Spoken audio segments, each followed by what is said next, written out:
All right, everybody, welcome to the MURF and EDUBBS show. I hope everybody can hear me correctly because we had, of course, a little bit of a technical difficulty as usual on the MURF and EDUBBS program because I'm not a professional by any stretch of the imagination, but EDUBBS is calling in right now and hopefully he can hear me. So hopefully we get this thing going. I hit that invite button. All right, E, can you hear me, my friend? This is EDUBBS ready for service. EDUBBS, can you hear me, bro? I hear you, man. You hear me, Rich? Oh, yes, I can hear you loud and clear. All right, listen now. Remember what I said to you earlier. All right, guys, listen up. Welcome to the MURF and EDUBBS show. I am Murph. And I am EDUBBS, bringing you the best in sports and laughs. We are here to give you real sports talk for the real sports fan. What's up, E? How you doing there, Rich? What's going on, pal? I'm doing fantastic. It would have been a little bit better if we started this 15 minutes ago, but again, technical difficulties. Yep, technical difficulties. It happens on networks. It happens in podcast world too, Rich. So something that cannot be avoided. It's 2023, but we still have not reached that technology yet. Exactly. But before we officially start the show, I would like to mention to all the MURF and EDUBBS listeners and all our friends that a very, very happy birthday to my man, EDUBBS Eric Weisfeld. Happy birthday, my brother. I want to wish you live on the air a happy birthday, kid. Thank you. It was a week ago last Thursday. Kind of a weird couple of weeks since our last show, Rich. We did the podcast on that Thursday, the 20th, and I woke up on the 21st with another blood clot in my leg. You believe that?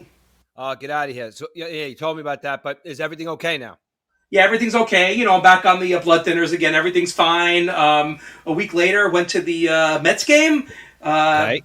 Big Ben and I sat in the Hyundai Club. I don't know if you've ever been in that club, Rich. Yes, I have. It's beautiful. Beautiful place.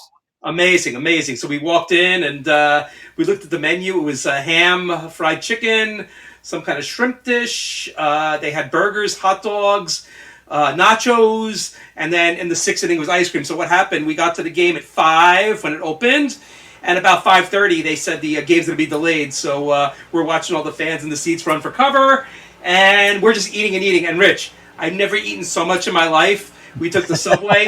Yeah, we took the subway. I had to tell Big Ben, I said, you know, Rich, I like to exercise and run a lot. I said, Ben, I can't even move. Just wait for me while we get to the subway. Yeah, so it was one of those nights. I've never eaten that much in all my life, but I could definitely say I definitely had my money's worth on that. And then 2 birthday cakes later, we're here today. So thank you for the wishes, Rich. I'm 55, the speed limit. And I told my boss the retirement clock is ticking. All right. Well, let everybody know out there, what is your favorite birthday cake? I know, but let everybody else know. Okay, so my lovely wife Jody got a chocolate ganache cake from Tiramisu, one of the pizza places in the area. We'll talk about pizza later, Rich, right? And my mom down in Jersey, La Dolce is the bakery in Old Bridge, New Jersey. My mom gets this rainbow cookie cake, and I'm telling you, it is divine. I must have had like 5 pieces of it. I was in my A1C is probably through the roof. I might need Guardian or Ozempic, whatever it is, you know. But it was well worth it, Rich. You only have your birthday once a year, and I haven't had a piece of cake since. All right, good. Yeah, I've switched up my diet completely too since we last spoke. I'm getting rid of all processed foods out of my diet. I haven't eaten any bread. If any bread that I do eat, I eat this gluten-free bread. Oh, I've been eating a lot of fruit, a lot of vegetables, we haven't really been, like I told you, since Jack's been cooking and everything. Everything's fresh, man. Like, you know, he said it's all fresh vegetables. Like, and you know what? All this complaining I've been doing for a very long time, my stomach has never felt better. That's good, Rich. Yeah, sometimes eating out of the boxes, the rice-a-ronis, the pastas, you know, the carbs, not good. A lot of chemicals in that food too. So I'm glad you're going fresh there, Rich. I know you've been bragging about Jack being an excellent cook and stuff like that. Can he make pizza? He makes amazing pizza, and that's the thing about this pizza contest that we're going to have coming up. It's only going to be from the pizzerias, but I know a lot of people out there that make an amazing pizza, homemade pizza, and Jack is definitely one of them. He makes 3. He makes a white pizza, he makes a margarita pizza, and we just turned him on to, I don't know if you know what a grandma slice is, or like an upside down. Yes. Mm-hmm. He's actually he's working on perfecting that as well. So yes, he makes an amazing pizza. And As a speaking matter, of pizza, E, what do we got going on with pizza, bro? well, I was going to say, as a matter of fact, Giacomo's makes an amazing grandma's pizza. But speaking about the local pizzerias in the area, I mentioned a couple already. Next Thursday night, 7 o'clock, a week from tonight, Rich will be stuffing our faces, right? Yes, and for all those out there who haven't heard or are just hearing at the moment, Joe Uva's trying to call me now. I guess I told him to call. I told him to call the show. But anyway, what we're doing is we're going to try to get this hashtag out there. We're going to hashtag Dutchess County Pizza Challenge. Now, I know everybody out there has their favorite pizzerias. A lot of people aren't from up here originally. Maybe a lot of people from the Bronx, from Queens, from Staten Island, from Brooklyn, wherever. But you guys live in Dutchess County now, and we have definitely found really a slur of really good pizzerias up here. And I definitely have my favorite. I have my favorite too, Rich, but I must say that Adams in Newburgh has a pizzeria right in the middle of the store. They brought in a chef who's specialized in pizza. That pizza's damn good. I know it's Orange County, but Adams here in Wappingers will be putting that pizza shop in their store soon, I hear by the end of the year. So maybe next year we could try that Adams pizza. It is delicious. Really, because you know what, though, since I've been eating the way I'm eating, Adams has by far become my favorite store in the entire area. I go there all the time now, dude. I know what I hear, like when you say what the hype's all about, that place is amazing. All the fresh stuff they got there. Well, I just want to put it out there, Rich. I know last year Jack was selling those cards and it had the Adams coupon on it. So if any of the listeners out there know of anybody that's selling those cards for John Jay football, please contact EDUBBS. My $20 will come to you in an instant. You know how much money? You know how much money I saved there this year, Rich? I mean, just going there alone is $100 each time. Yeah. So you figure every time I go, $10 off $100. I mean, I must have saved, a good chunk of money. And the thing with Adams though, it's all fresh. I mean, even the meats and stuff, the chicken and everything. It's not like the stuff you get in the regular stores. They really go out of their way, and that's why it's a little pricier. But you know what though? Sometimes it's worth it in the long run. You know what's crazy about that place when I go there? It's like, you're talking about like, save money here, there, but I just put stuff in the shopping cart and I don't even look at the prices. It's dangerous, because, strawberries, blueberries. That steak looks good here. Some pork chops. And like, I just throw everything in there. And I'm like, I spent like $200 there when I only meant to get like bananas. Oh, easily. Yeah, you just stuff. You don't even look at the prices or anything. I bought something. It was it's called pink pineapple. I didn't realize the whole container was like $7 for a couple of chunks of pink pineapple. It was good. I never had it before, but that's what the store's all about. It's different, and I'm glad you're on that right track to healthiness. Although next Thursday, back to carbs, I guess, Rich, right? Yes, because I literally haven't had pizza since actually I think I might have had one slice in the last month. But I'm sorry, we're getting off track here a little bit. I want to explain the rules a little bit first, okay? Yeah, so, please. So what's going to happen out there, guys, if you're listening, there's going to be 5 judges. So the 5 judges are going to be myself, my partner EDUBBS, Josh Shoemaker, our partner in crime with Keep Talking 365 and Shooting the Breeze, and we have 2 other guests that have said yes to join us on this pizza. And both of these guys, I'm assuming they love pizza, especially one of these guys is Sylvester. You know Sylvester, right? Of course. Do I know Sylvester? Yeah. But, I just want to take it back a step, Rich. So I don't know where Kevin or Sylvester grew up, but you're from the city. I'm from the city of Jersey. Josh is from Pennsylvania. He might have a different taste for pizzas, But yeah, I don't know. Sylvester I don't know where they're from, but are they pizzaholics like us, Rich, I gather? I listen. There's not a male alive that I could probably say that cooks better than Sylvester. Sylvester's an amazing cook, and his pizza's amazing. But he's good. He's definitely a pizza connoisseur, and I think that he's going to give. You know what he's going to give to the judging part of that? He's going to give an authentic feel to it. Like Sylvester's real, he likes to sit down and have dinner, he likes to have a glass of wine. He's real, old school Sylvester, in a really good way. And I think that will add good character to our pizza competition because he may want to pull something out of another place. Because the thing is about this, guys, is the 5 judges that we just mentioned, and the other one is going to be Kevin McCarthy, a good friend of ours. It's like, we are not going to know where you guys are getting the pizza from. That's going to be the whole gist to this, because we all have our own favorite pizzerias. Obviously, I love Sal's. I know Eric just said that he's got his one of his favorites, but who knows? Maybe if we try a slice from another place, kind of like a blindfold test. You know what I mean? And maybe we like another place and we didn't know it. So that's going to be the whole catch. So all the guys, anybody that wants to get involved, families, teams, whatever, You're going to contact me, and then I'll get in touch with Joe, because our friend Joe Uva is going to be the one that's arranging the teams. Now, it's probably going to be maybe what, Eric? What do you say? Like maybe 5 to 7? We have to make it an odd number. 10 slices of pizza for us to eat in one night is a lot. Yeah, definitely. And I had suggested maybe they cut it in 16ths. I went to a pizza fest one time, and that's how I was able to taste all the pizzas. They cut them small slices, but I don't want it to sound like a 4-year-old birthday party at Chuck E. Cheese or anything. But hey, Rich, tell me nobody's going to Pizza Hut, please. Tell me. I wouldn't think so, dude. Come on, Pizza Hut? No. Well, I was in Kansas many years ago, driving through Kansas, and that's the only thing that was out there was Pizza Hut, Domino's, Papa John's, Little Caesars. You can't go pizza in the Midwest, But every once in a while, though, Rich, I gotta have a little Pizza Hut. It's just like it's pop culture, Pop culture. It's just nothing beats a really, really good slice of pizza. Like for real. Like if you're hungry, I like to eat pizza, at home. Sometimes, you know what? Actually, I like to eat pizza at home, but there's that rare occasion when you do go out to the pizzeria and you sit at the table and they bring it to you like fresh out of the oven. That's nice, man. That's really good, actually. I was going to say something against it, but I like to eat pizza at home, but I do like sitting at that rare occasion when you actually do sit down in the pizzeria and they serve it all freshly made for you. Yeah, that is pretty good. I like that. So, Rich, what kind of toppings you like on your pizza, or you just like it traditional plain?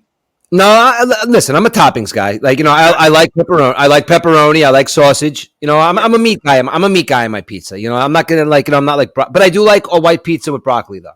Ah, okay, there you go. I like the onion and olive combo. I love that combo. It's amazing. I bet Jody loves that combo too when she tries to kiss you.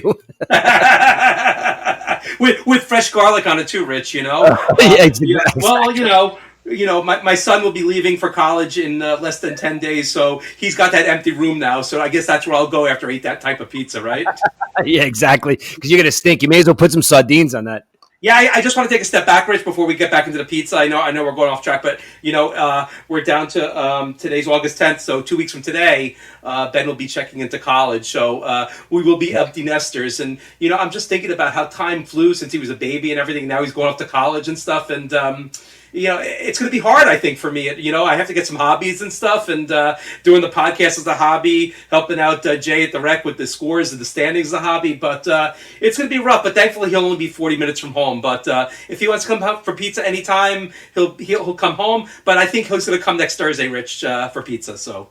All right, good. You know what, though, and Eric, that's got to, it's got to be hard for you too. You're one of those guys. Like you and Ben are always together. You guys are always doing stuff together. You're going places together. Like he's not going to be there. So listen, I feel your pain, man, because I got 2 boys of myself that eventually they're going to fly the coop. And I don't know, man. It's it's got to be a little rough. I mean, I see the Amish Outlaw just checked in. Like he's got 2 of them, man. Well, he's got both of his kids are away. It's like, and you're going through that now.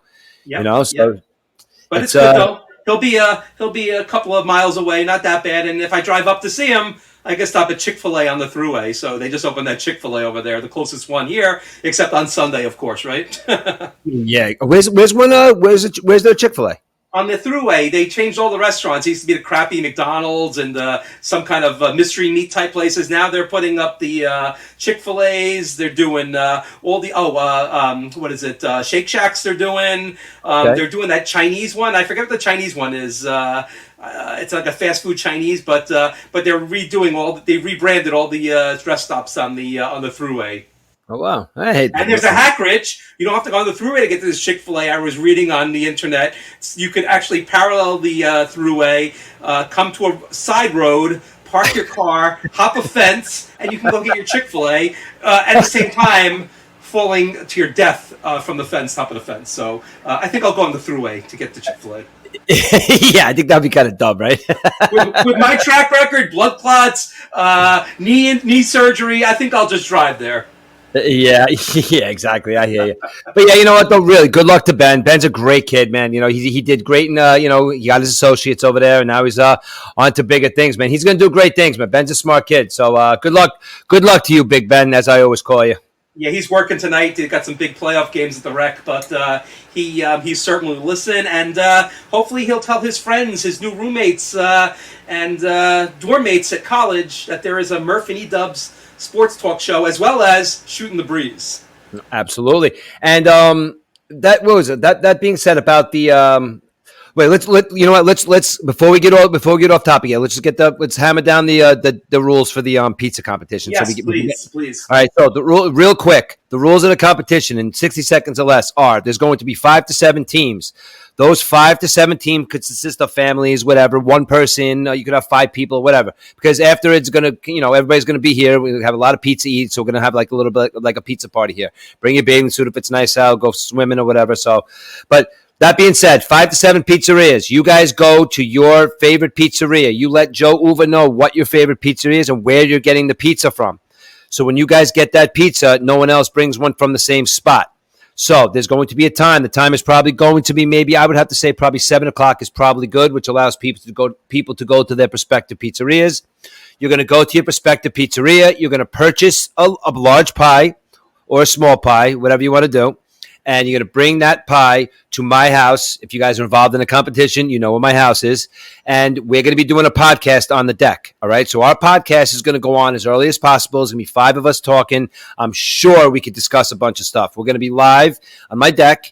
And then around 7 o'clock, hopefully, all you guys will come back with your pies. So what you're going to do is you're going to take a piece, or Joe's going to organize that. And we're not going to know anything. Like, my family is getting involved in this. Like, Aiden and Jack and Shannon are getting involved. And I'm not going to, we have a couple places that we get our pizza from, but hopefully they won't tell me, you know what I mean? So they're going to be involved. So we're not going to know at all. So in other words, we are going to try from every single place. We're going to discuss it. And we are going to come up with some kind of way. I don't know, maybe it's going to be like a 12 Angry Men situation. I don't know if anybody's seen that movie. Yes. But we're going to come up with the best pizza in Dutchess County as per Keep Talking 365, because it's going to be a Keep Talking 365 event. It's going to be live on our YouTube channel. That's why I'm putting it like that. So those are the rules, guys. And anybody that wants to get involved, you can contact Joe Uva, or you can contact me, and I'll let Joe Uva know to contact you. So anybody that wants to get involved, let's make this happen. It'll be next Thursday, my house, let's say 7 o'clock. Great. That sounds good. And tonight's the last 8 o'clock sundown, by the way. I just want to get that out there. So, Rich, when you were talking, you said we're going to be sitting on your, and I thought you said you were going to be sitting on your dick for a second. That's what it sounded like. Rich, I'm not supposed to say stuff like that. What are you getting, crazy? I said, yeah, I think I'll pass on the pizza that night. I'll go to the diner instead. But I just want to talk about one place, though, and we can't do it for the pizza contest, of course. It's Detroit-style pizza. It's called Hudson Packard in Poughkeepsie, and these two guys opened it up. They're from Michigan, of course. They wear Detroit Tigers hats. They got the Detroit Red Wings tattoos. They're true Detroit guys. They opened this restaurant up there called Hudson Packard, and they serve the Detroit-style pizza. And Ben and I had that when we went to Detroit a couple of years ago, and it's a really interesting type of pizza, but not the kind that we get at the printed pizza contest, because I could tell what that is right away. It's square, right. It's got a bunch of toppings on it, but it's really good. But yeah, definitely looking forward to it, Rich. I can't wait to see if I'm wrong what my favorite pizzeria is. Yeah, I made a little video for my favorite pizzeria, and what else I did too? Some of the pizzerias. I know where you were. I know. I love that place, man. They have the best pizza. You know what? Finally, I'm up here. Listen, we've been getting pizza from that place for a couple of years now, and when we found it, though, we've been looking for that pizzeria. But that's it, man. That's the place. Dude. Let me talk. Let me tell you a story about that place, Rich. Ben was in the band at John Jay. They were having a dinner to raise some money. And the owners of that pizzeria donated a whole bunch of food, absolutely free, where the band would sell it as, $10 dip. So the band, nobody had to pay for it. They donated the dinner. So, yeah, that's a great pizzeria. And I did see CVS in the background, Rich, so I knew where you were. I'm trying not to be biased here, E, but you know what, though? Maybe I'll take a bite of another pizza. Who knows? Well, that's the thing. I've really gone to, Sal's, Leo's, Antonella's, Giacomo. It all depends where I am in the area. If I'm getting my dry cleaning, I'll be at Antonella's. If I have to pick up my medicine, I'll be at Sal's, So if I'm going to, if I want to get frozen yogurt afterwards, I'll go to Leo's. So it all depends where you are geographically. I mean, there are some places where, and I'll tell you in private, where I would definitely not go to. Right. But you know what, too? And when I was driving around the other day, because what I was doing, I was dropping off cards to some of the local pizzerias. And I told them, I said, if somebody comes in here and hands you one of these cards and say you're going to be highlighted on our podcast and it's going to be on our YouTube channel. And I always forget about this place. And they have phenomenal pizza. And I know whose favorite pizzeria this is, but I'm not going to say. It's that place, Giardino Italiano, over there by Acme on the East Fishkill on 82. Okay. Behind Pizza Village, next to William Tell. Let me tell you about that place. When we were doing that softball league, we would have practice, and I would go there, and I would ask the guy for a chicken scarpiello slice, and he would make it fresh for me. So definitely a great place. I know what you're talking about. I forgot about that place, man. He wasn't open. He was sitting out in front there, and I talked to him for a couple minutes. I handed him the card.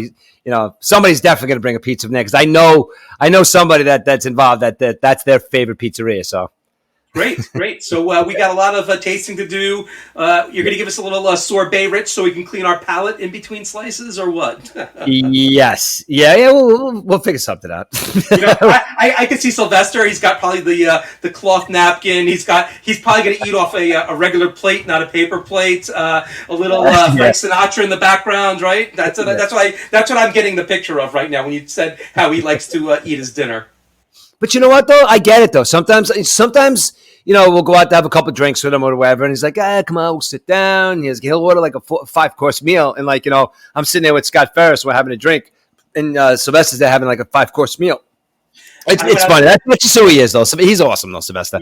I'd love to get him to say a couple words on a podcast, too. He'd be pretty funny, I think. Yeah, I went out with him once, and I had this big bowl, and once again, I'm going to say chicken scarpiello, and he called me the champ because I inhaled the whole thing with the salad, dessert, and I took my fork and knife, crossed it in the dish, and said, I am the champ. Yeah, man. All right. You feel it in the morning. You feel it in the morning, too. Hey, Rich, one more thing. The night before, you said, is the fantasy football, the dads versus the sons draft, is that still on track? Absolutely. I'm pretty sure it's going to be Wednesday night. It's going to make sure everybody could get, that day. I just want to make sure, but it's not in stone yet just because I want to make sure everybody can do it. But yes, we are having our 3rd annual Boys to Men fantasy football. And there's 4 new names in it this year. A couple of Aiden's friends got involved this year. So it's going to be, and there, I wanted to get a circle of people that were hardcore into it. I tried to get in touch with Doug. He might have been out of the country, but he was really into it last year. But I might need we may need one more person because we have 10 now, and I think Sylvester wants to get involved. So we may have to go to 12. So. Okay, great. Yeah, now I'm gonna call my auditor friends because I just want to know how you won the past 2 years. So I want some investigation done on this draft too. Dude, I won 2 years in a row, and not only did I win 2 years in a row, I came up from like 6th place. Like I was like the 6th seed 2 years in a row. You know what that is, Eric? That's just being watching the players and seeing what's happening. And I don't know. I think I made a couple good pickups. There's a wild card that you had the past couple of years. I've been hovering over. I've been watching. The guy that's been doing it for you, Rich, Deebo Samuel. Yes, he has. That's the guy. Don't think I haven't been watching, Rich. Right, he's been kicking. I picked him up all 2 years, and he's been kicking ass for me. There's somebody else too that I have too that's still on this team this year. I forgot who it was, but I managed to get both of those guys. Yeah. Yeah, no, it's all good, but I'm definitely going to do an investigation because actually it's funny because at work I finished in the money 6 out of 10 years, and I just saw some people walking around today, and I said be prepared to give me your donations around Christmas time, and they're out for me too. So yeah, it should be a fun time. I'm looking forward to that. It's that time of year, and not so fun with our baseball team. So football can't get here soon enough. But one more thing I want to talk about, Rich, before we talk about the number 41 and get into that. There's a game on the internet called Immaculate Grid. Do you know what that is? You do. Aiden introduced me to it. Yes. Oh yeah, Ben introduced me to it. So you know how it's played. Have you played it? Yo, it's hard, dude. Listen, let me tell you something. It's a bunch of kids that play. The kids know nothing about baseball history, basically. I mean, it had the Nationals and the Padres. So what you got to do is you got to pick a player that played for the Nationals and the Padres, and you could use the Expos for the Nationals because that's where they started. So any expansion team, if they had a root, any team that moved, you could go back to the roots. So what I did was I put in Greg Nettles. Greg Nettles paid for the Expos, and Greg Nettles paid for the Padres. So I had 0.1% on that. So you got to get the lowest. low gets you the best points. So I did a 186 yesterday, and that was my best score. It was immaculate. The football and the basketball and the hockey, forget about. Football's okay. Hockey, I know nothing about. The football's good. You know who would be good at this? Cousin Joe would be good at this, because I know Cousin Joe's into the trivia like me, but he would love this game. And I put it on our Facebook site. It's really cool. It comes out 9 o'clock in the morning every day, and it's kind of like Wordle. People were doing Wordle for the longest time. This is like Wordle for sports fans, I think.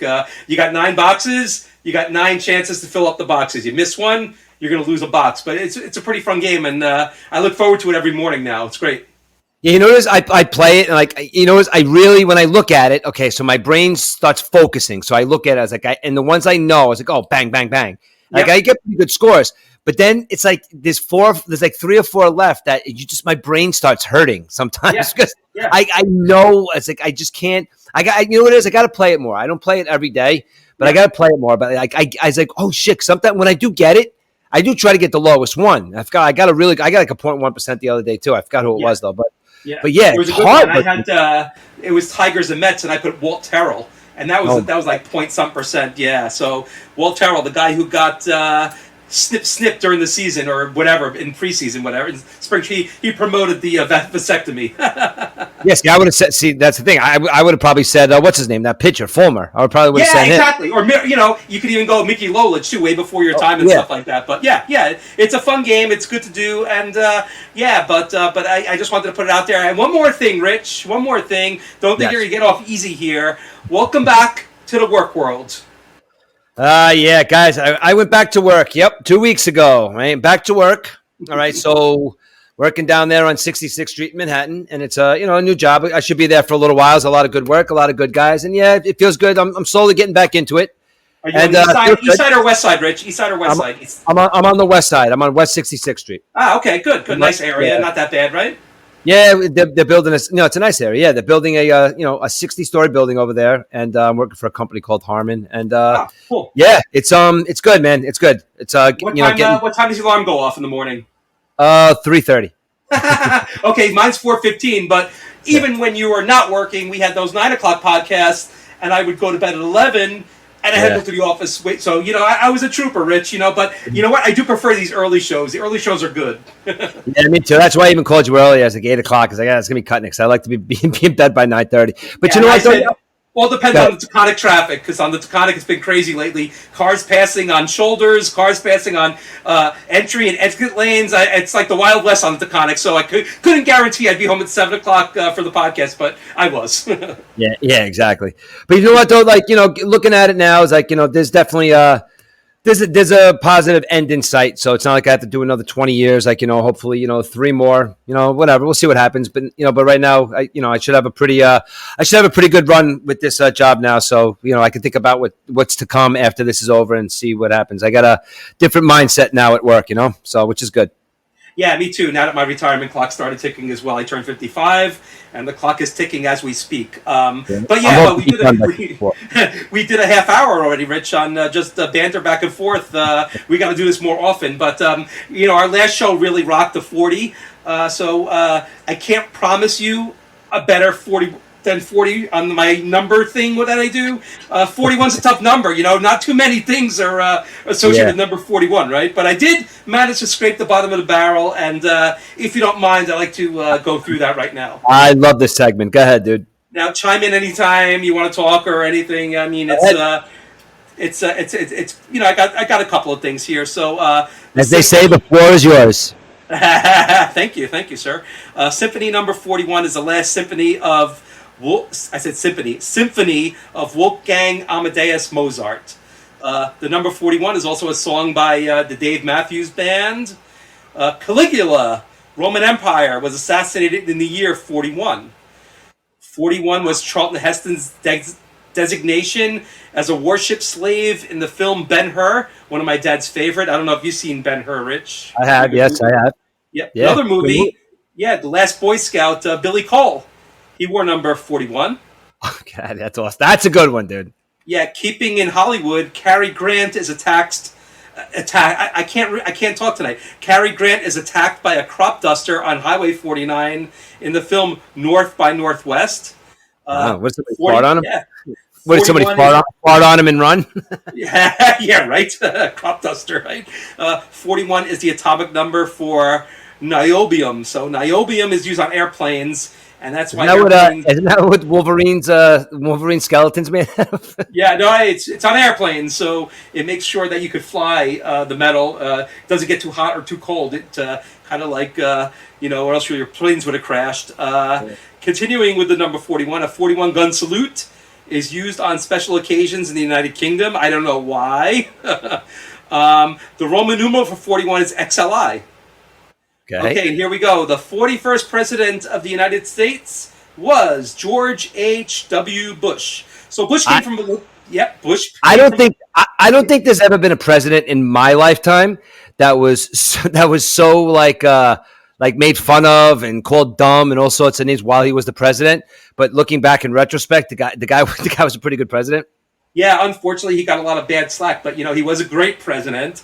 And when he came onto the field at Yankee Stadium that night, 2001, after 9/11, that World Series, when he threw out the first pitch, that kind of like brought America back. It didn't matter what you were, Republican or Democrat. It was like a kind of everyone came together that night, and I bet you agree with that. There were no boos in the stands that night.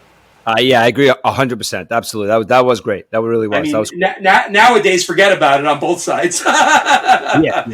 There'll be stuff thrown out of the stands. So nobody cares. Nobody cares. Like nobody cares. Even back then, people actually still cared. Nobody cares. Everybody just wants to get that. Whatever. I don't want to go on that rant right now because it's a sports show, but that's the reason. Because everybody wants to be. Look at me on this. Look at me on that. Taking pictures. No one cares anymore. That's what it is. No, yeah, it's crazy. We've become a social media world, and social media wasn't that big in 2001. So maybe that's what's the killer, Rich. It's social media, huh? Yeah, well, listen, that's good and bad, but yes, I think it absolutely is. It absolutely is. The whole look at me mentality is, the whole thing with give us another couple of number 41s. I got to plug the computer in. So keep going with the 41. Yeah. Okay. So I just want to talk about Bush. Bush came from a political family. He was born in Massachusetts. His father was Prescott Bush, a United States Senator from Connecticut and a prominent businessman. Prescott Bush defeated Thomas Dodd in one of the campaigns. Thomas Dodd was the father of future Senator Chris Dodd. Bush was one of the youngest pilots in the Navy. He joined the Navy at age 18 after Pearl Harbor instead of heading to Yale. Bush met Babe Ruth while playing baseball at Yale when he did go to college. He was the captain of the Yale baseball team, as we are on sports here. And during his senior year, there was a photo of him and the Bambino posing together several months before Ruth died. Bush did well in the oil business. He became successful in the Republican Party in 1966. He gained a wealth of experience quickly. And that was his foreign affairs as ambassador to the United Nations. Bush was also academic during the Democratic presidents of Jimmy Carter. Bush jumped off the fast track for a few years. He taught some college classes, and then he came back into politics. Bush actually beat Reagan in the 1980 Iowa caucus. How about that? And he was connected to Martin Van Buren, a former president. In 1989, George H.W. Bush became the first sitting vice president to win a presidential election since Martin Van Buren did in 1836. And Bush was connected to John Adams when George W. Bush was elected president in 2000. It was only the second time that a father and son had been elected president. So there is some trivia with the George Bush family. And we'll get to George Bush in a couple of more episodes, his son. But continuing on with the number 41, 10 millimeter. Let's go back to the Bush thing for a second. Listen, if you got a cousin named Prescott, you got a lot of money, right? Yeah, it's those Connecticut names. You ever see those names from Connecticut, Rich? Like Alistair, Prescott, and stuff like that. You definitely don't find like a Joe or something like that in Connecticut, right? There's a couple of Joes, but I think right, their real name's not Joe. It's a shortened name, or maybe they changed it because they didn't want to be called Prescott, right? Yeah, exactly. Sorry, go ahead. Yeah, the number 41 for freedom was the nickname of the United States ballistic missile submarine fleet. 41 is the number of members of the U.S. Senate needed to defeat a vote to sustain a filibuster indefinitely. And Montana, the 41st state, The land has an average of 7.4 people per square mile. Now, can you imagine putting 7.4 people? How many people per square mile you think live in the city, or even on 66th Street where you work, Rich? Exactly. You know what though? I got a really, really good friend of mine that I work with. I won't mention his name. It's a really, really good friend of mine. But he loves Montana, dude. He would move there in 3 seconds, dude. He just loves that. Like that, he wants to move to Montana. Wow. Montana is the only state that borders 2 time zones. So Montana's in the Mountain Time Zone, but Western Montana hits the Pacific Time Zone, and Eastern Montana hits the Central Time Zone. So it's the only state that borders 2 time zones. Not many famous people from Montana, right? I can't. That's not what Joe Montana's from? I think quarterback of the 49ers. Yeah, right. Jeez, I always thought he was from Montana, right? When I saw him, but I think he was from where? California or something? Went to Notre Dame? I don't know. I was watching Forrest Gump last night, and Forrest Gump was when he was in Vietnam, and he was, when what's his name told everybody to get down, he was naming all the guys that were in his platoon, and he's like, then there's Then there's Dallas from like Minnesota, or he would say their name, like their name would be exactly completely opposite of where they're actually from. Then there was Tex. I don't know where Tex was from. That's funny. Montana has a large international border with Canada. It's the only state in the United States that shared a land border with 3 Canadian provinces: British Columbia, Alberta, and Saskatchewan. Very interesting state. A couple of more things about the number 41, Rich. 41 is the calling code for Switzerland. 41 was the race number worn by Sir Roger Bannister. You know what he did? No, I have no idea what Sir Roger Bannister did. He broke the 4-mile barrier running. Wow. So, I ran a half marathon. I used to run some races and stuff, and my best was like a 9-minute 30-second mile. I can't imagine doing under a 4-minute mile. How does one's legs move that fast? Yeah, exactly. I have no idea. That sounds rough. That's tough. I don't know. It's crazy. And for our NASCAR fans, I know we've never touched on NASCAR, Rich. I don't watch NASCAR. Maybe you do. I don't know. No, I can't stand NASCAR. But 41 is the car number currently driven by NASCAR driver Kurt Busch. No relation to George Bush. Bush is Busch.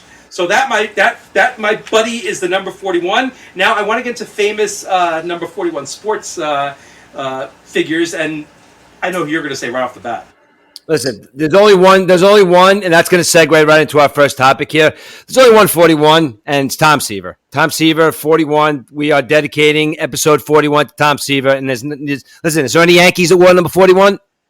There might have been a few. I think they were reserving 41 when Tom Seaver get traded to the Yankees. But you saw that picture I took outside Citi Field last week, Rich. That was a pretty cool picture, right, of the Tom Seaver statue. And you know what? I did, and I saw that statue, and that statue's amazing, and it should have been the first thing that was put into that stadium. The Wilpons really screwed up there, so that should have been the first thing that was put into that stadium. The whole thing with Jackie Robinson's fine. Absolutely. It's great. Amazing. Don't get me wrong, but the first statue that should have been there was a statue of Tom Seaver. That's what it should have been there. Yeah, so Tom Seaver was a 12-time All-Star World Series champion, 3-time National League Cy Young Award winner, won the National League Rookie of the Year. 3 times he was National League win leader, 3 times National League ERA leader, 5-time National League strikeout leader through no-hitter, Mets Hall of Fame, Reds Hall of Fame, and of course the Cooperstown. Now, Rich, you were too young when Seaver got traded, right? You don't remember that, right? I vaguely remember it. I mean, I really don't remember it, no. I want to talk. I was 8 years old at the time, just getting into baseball. I actually went to my first Yankee game. It was August 7th, 1976, so that was my first Yankee game. I went to a Mets game a couple of years earlier, so this week was the anniversary of my first Yankee game. But I do remember the day Tom Seaver was traded, and I do remember the news and everything. There was no ESPN back then, but the city of New York was shell-shocked. I know there was a story with Dick Young from the Post and Tom Seaver. They didn't like each other. But the Mets management shipped him off, and one of the biggest mistakes they ever made, the Mets, I would think. Yeah, it was a mistake, obviously. But listen, they got a lot of good years out of him. They did, and they brought him back, right? They brought him back towards the end of his career. Was he on the 86 roster, Rich? I don't remember if he was on the 86 roster or not. No. Actually, I think he was on what do you call it roster? Wasn't he on? He was on the Red Sox roster. Oh, that's right. He was on the, but I don't think he played in the I'm World not Series 100%. that year. I'm not 100% sure, but I think that might have been the whole thing with him. He might have been on that roster. Yeah, and then there was the big game, Phil Rizzuto Day at Yankee Stadium, where Tom Seaver beat the Yankees. I think that was his 300th win too, if I'm not mistaken. But yeah, Tom Seaver was a great pitcher. Here's a name for you, Rich. Number 41, one of the best, one of our, one of the, not the best ever, but a great player in our era, Dirk Nowitzki. What do you think? Oh, Dirk Nowitzki's amazing, dude. Like, he's going to go down in history as one of the greatest players to ever play. I mean, the guy's amazing. Yeah, NBA champion, NBA Finals MVP, NBA Most Valuable Player, 14-time All-Star, 4-time NBA First Team, 5-time NBA Second Team, 3-time NBA Third Team, member of the 50-40-90 Club. I mean, we don't talk about him too much. I think he's very underrated, right? No, but you also think that you think about a guy like him too. Is we always talk about these trailblazing players that come into the NBA. We always talk about these guys that did it for, they did it for Spanish players or black players or whatever. These trailblazing guys. These guys. Nowitzki's there, but Jokic and all these guys, like, even like, for like, what's his name? That guy that what do you call the Knicks drafted there. All these Slavic guys coming over from Europe or whatever. He's the trailblazer for him, Kukoc and guys like that, like Drazen Petrovic, but Nowitzki was a little bit later, but Nowitzki's there, and like he had an amazing career with the Dallas Mavericks, and all these guys are trying to follow in his footsteps. And I think guys like Jokic and the other guy there is like they'd have to kind of emulate him a little bit, Definitely a pioneer of the I was going to say British invasion, but the European invasion, right? Yeah, well, absolutely. All right, bro. Listen, we're 40 minutes into the into our intro, right? So now I'm gonna leave this up to you here. Would you like to kill your baseball team first, or am I gonna kill my baseball team first? Wow. I think I'm going to be like Mr. Ramirez on my Yankees. The fight between Anderson and Ramirez this weekend. Want to talk about that first, Rich, or what? Before we get into our teams. All right, I was going to bring that up in the end, but that's fine. You want to bring it up now? I'm going to say this right now. Tim Anderson is a punk. He got knocked the whatever out by Jose Ramirez. And Terry Francona made jokes after it in an interview and everything. He walked up to him like that big brawl broke out. Tim Anderson, you know what? I'm good. Jose Ramirez said, you're not good. And he punched him square in the face and knocked him out, dude. Tim Anderson looks like a dummy today. You know what, Rich? And I was doing some reading. Tim Anderson, he wanted to model himself after Jackie Robinson. I mean, this guy's a punk. Look at what he did last year, Rich. April 20th, he gave the finger to a fan in Cleveland after making 3 hours, and the fan was, but that's what fans can do. You make 3 hours, what do you think a fan's going to do to you? Yeah, but you know what, though?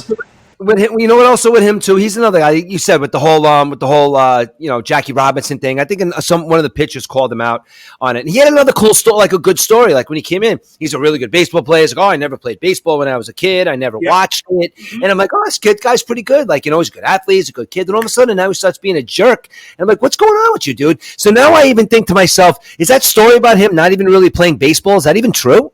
Well, I kind of wonder, Rich, because you know what? After that, he gave the finger to the fan. We had the Josh Donaldson incident at Yankee Stadium a month later. And then in August of last year, almost a month to the date, he had an argument with the umpire, contact with the umpire, actually in July last year, contact. So he did all those three things, and yet he still made the All-Star team, which is crazy. He beat the Yankees in that Field of Dreams game with a walk-off home run, He does give to a lot of charity, so I can't fault him for that. I mean, but, if you want to live in Jackie Robinson's legacy, I mean, you can't be doing this stuff on the field because Jackie Robinson never did this stuff on the field. Jackie Robinson was a true gentleman, American hero, and now you got this punk on the field fighting and stuff. I mean, it was a joke. And I don't know if you caught. I put on the Facebook site the announcer talking. Down goes Anderson. Did you see that?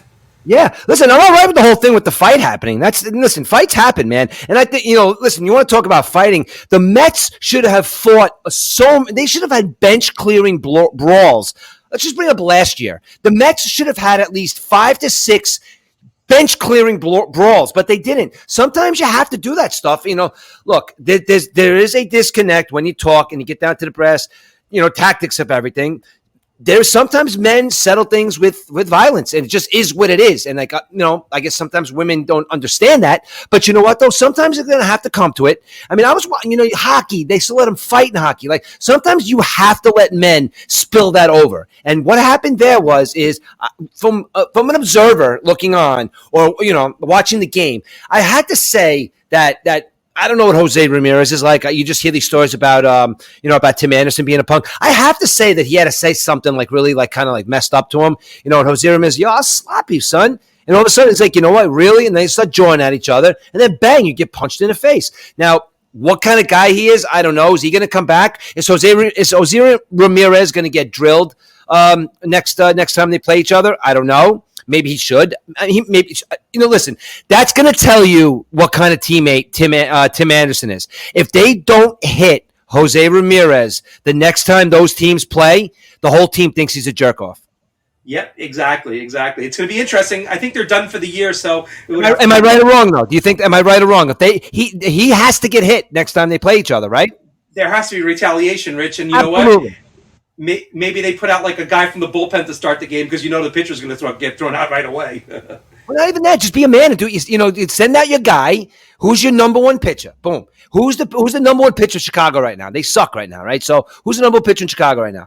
Jose Ramirez is up to bat. I don't care who you are. If it's your whoever it is, bang, you hit him on the first pitch you throw to him. Yep, exactly. I agree, Rich. You got to give it back, right? And especially, it's got to be done. It's got to be done. Where do you think they do it? Do they do it in Cleveland or they do it in Chicago? I would think they would do it. It doesn't matter where it is. Right? Next time, it doesn't matter. Next time they see each other, it doesn't matter. Right. The first time, that's what you got to do. Exactly. No, I definitely agree. It's crazy in a way because I never seen something like this on a baseball field before. Do you remember? I remember Robin Ventura took the punch from Nolan Ryan and stuff, but that was charging the mound. This was like an actual boxing match on the field, right? Right. Look, I understand. Like, maybe I'm pushing the issue a little too much. Like, I'm more like the violence. It doesn't have to come to that, but there are times when it does. And I don't know, maybe that was just one of those times. I'm not saying it's always going to be settled like that. I'm not saying all sporting events are supposed to be hockey. Don't get me wrong by that. That's not what I'm saying in any way, shape, or form. But I maybe that was a night when maybe something spilled over and Tim Anderson needed to be told to shut the F up. You know what I mean? So maybe that's just one night. And I'm not, and maybe I don't know if I'm going a little overboard by saying he has to drill them, but they have to do something to let them know that, listen, and if they don't, that's just going to be a test to his character and what his teammates think.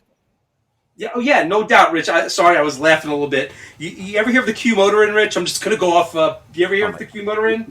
Yes, I've heard of it. Yeah, so on Facebook, a guy writes in this ballpark, because I like to go to ballpark, so he goes, considering going to Citi Field on Saturday, don't know anything in the area. If you're familiar with the area, are there hotels nearby? So I wrote the Q Motorin, and everyone's like cracking up underneath it. So some guy writes, maybe he'll actually score and win the game. But sorry, I read that on the side, Rich. I just. What's funny is like I had a friend of mine bring that place up to me recently. And the friend of mine that brought it up to me, never in a million years. I'm like, wait, what did you just say to me? Where have you been before? This is a guy that never in a million years. It's like maybe if you told me you spent many nights there. This same guy, if this guy said it to me, if you would have said that to me, I'd act the same way. Well, not that I spent many nights there, Rich, but my grandparents lived on Union Turnpike right around the block from the Q Motorin, and I used to say, why is there a hotel here? Who comes here? This isn't like a big city and stuff. So I always wondered why there's a hotel over there and stuff, And then another time we went to California, a family, my brother, me, my mom and dad, and our travel agent put us up in this hotel called the Madonna. It's called the Madonna Inn. It's on the way from San Francisco to Los Angeles, and it was the caveman room. It's like, what the hell for a family? You're putting us in a caveman room? It's like, get me to the Holiday Inn fast, and stuff like that. So pretty funny. But yeah, Q Motorin, I figured you're a Queens guy. You knew about it. I'm a Queens guy, so that's pretty funny, Rich. I just wanted to get a good laugh. But getting back to the fight, Rich. Have you ever been to a game where a fight broke out? Because I know, being a fan and stuff, I think it would be pretty cool to watch something like that transpire on the field.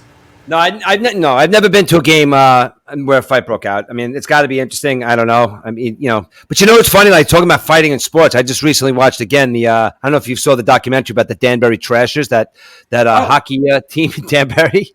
Yeah, they still around or no?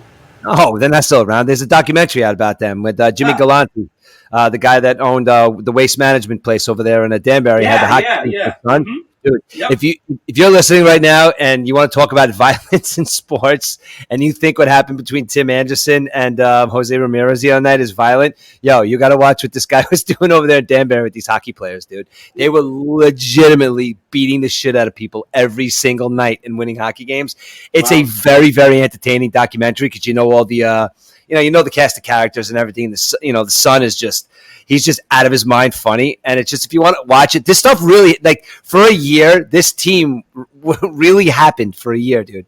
And it's like Yeah, if you haven't seen it, it's called the Danbury Trashers. It's like if you haven't seen this documentary, please do yourself a favor and watch it. It's very interesting. yeah, there was a team in Poughkeepsie that year too, and I think they were drawing like 100 fans a game. They went bankrupt. It's so funny, and there was a football team that played at Dutchess Stadium many years ago, about 8 years ago, and they played like 3 games, and that league folded. So pretty odd sports trying to Wait, work their way into this area and stuff. Eric, But I just want to you talk have about. you have no idea about the Danbury Trashers. You just knew who they were, but you don't know the story. I didn't know the story. I mean, I know there was that league that formed. I think it was the East Coast Hockey League. Is that what it was called? No, it was part of the NHL. It was like the UHL, the United Oh, Hockey League. okay, yeah. No, I'm gonna have to do. in a nutshell, real quick. I just got to tell you this real quick. Yeah. This little only transpired in 1 year. Jimmy Galante was a guy you could look him up. His son. He had a kid. His kid was really into hockey. So listen, Jimmy Galante buys his kid a hockey team, the Danbury Trashers from Danbury. Okay, so then they're backed by the father who owns the waste management place over there. So his whole philosophy behind this thing is to get the toughest guys that have ever played hockey. So literally, he gets these guys and he makes this team and they go out there and he pays these guys in cash and they make it a lot of money and these guys come from all over the country and he gets this team of tough guys together and literally what they do is when the minute the puck drops, they punch the person right in the face and they start fighting. So Oh, now geez. that's just game one. Okay. So now game one now they're known. The commissioner is going back and forth, telling them they're going to suspend these players. It's just like an ongoing thing. Now, mind you, the kid, when he was young, he was very into wrestling, and his favorite wrestlers. For his 10th birthday party, you name the wrestler, he was at his party. The Rock, Stone Cold Steve Austin, Triple H, Vince McMahon. They were all at this kid's 10th birthday party. Okay, I'll just remind you what this guy, who this guy is. So now he says that he wants to bring the funness of the WWF into hockey. So for a year straight, this team beat the shit out of people. Okay, they won some games, they lost some games. 3/4 of the way down the season, whatever. One of their main guys gets his leg broken on the ice by a team from Michigan. Okay, Wow. Kalamazoo, Michigan. Okay, leg is broken.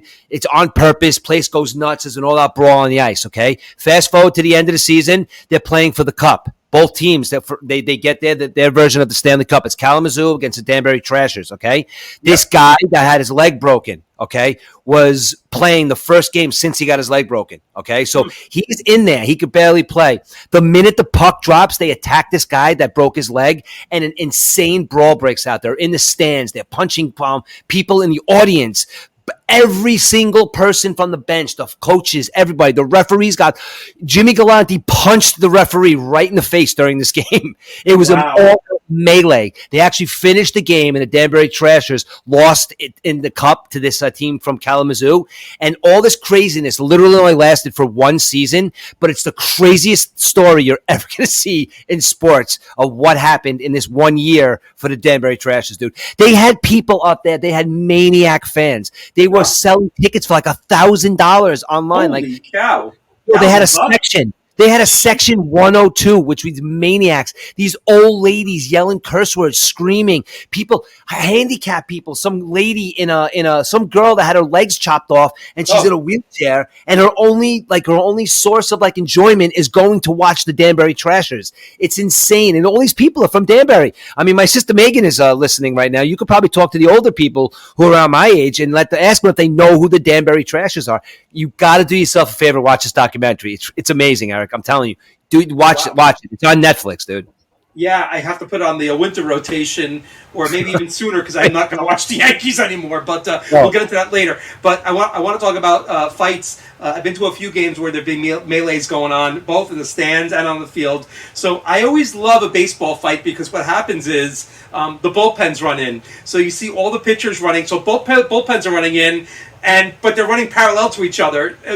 But wouldn't you think they would just start bawling on each other before, like, they come out, they start fighting each other? No, they all run in together, like they're friendly, and then they start going at it on the pitcher's mound or home plate, whatever. I always got a kick out of that. You ever see that? The catchers too run in with their gear on, their knee protectors, whatever it is. So they're running in with those. The bullpen catchers. I just think it's so funny watching these baseball fights. Have you ever seen that when they run in?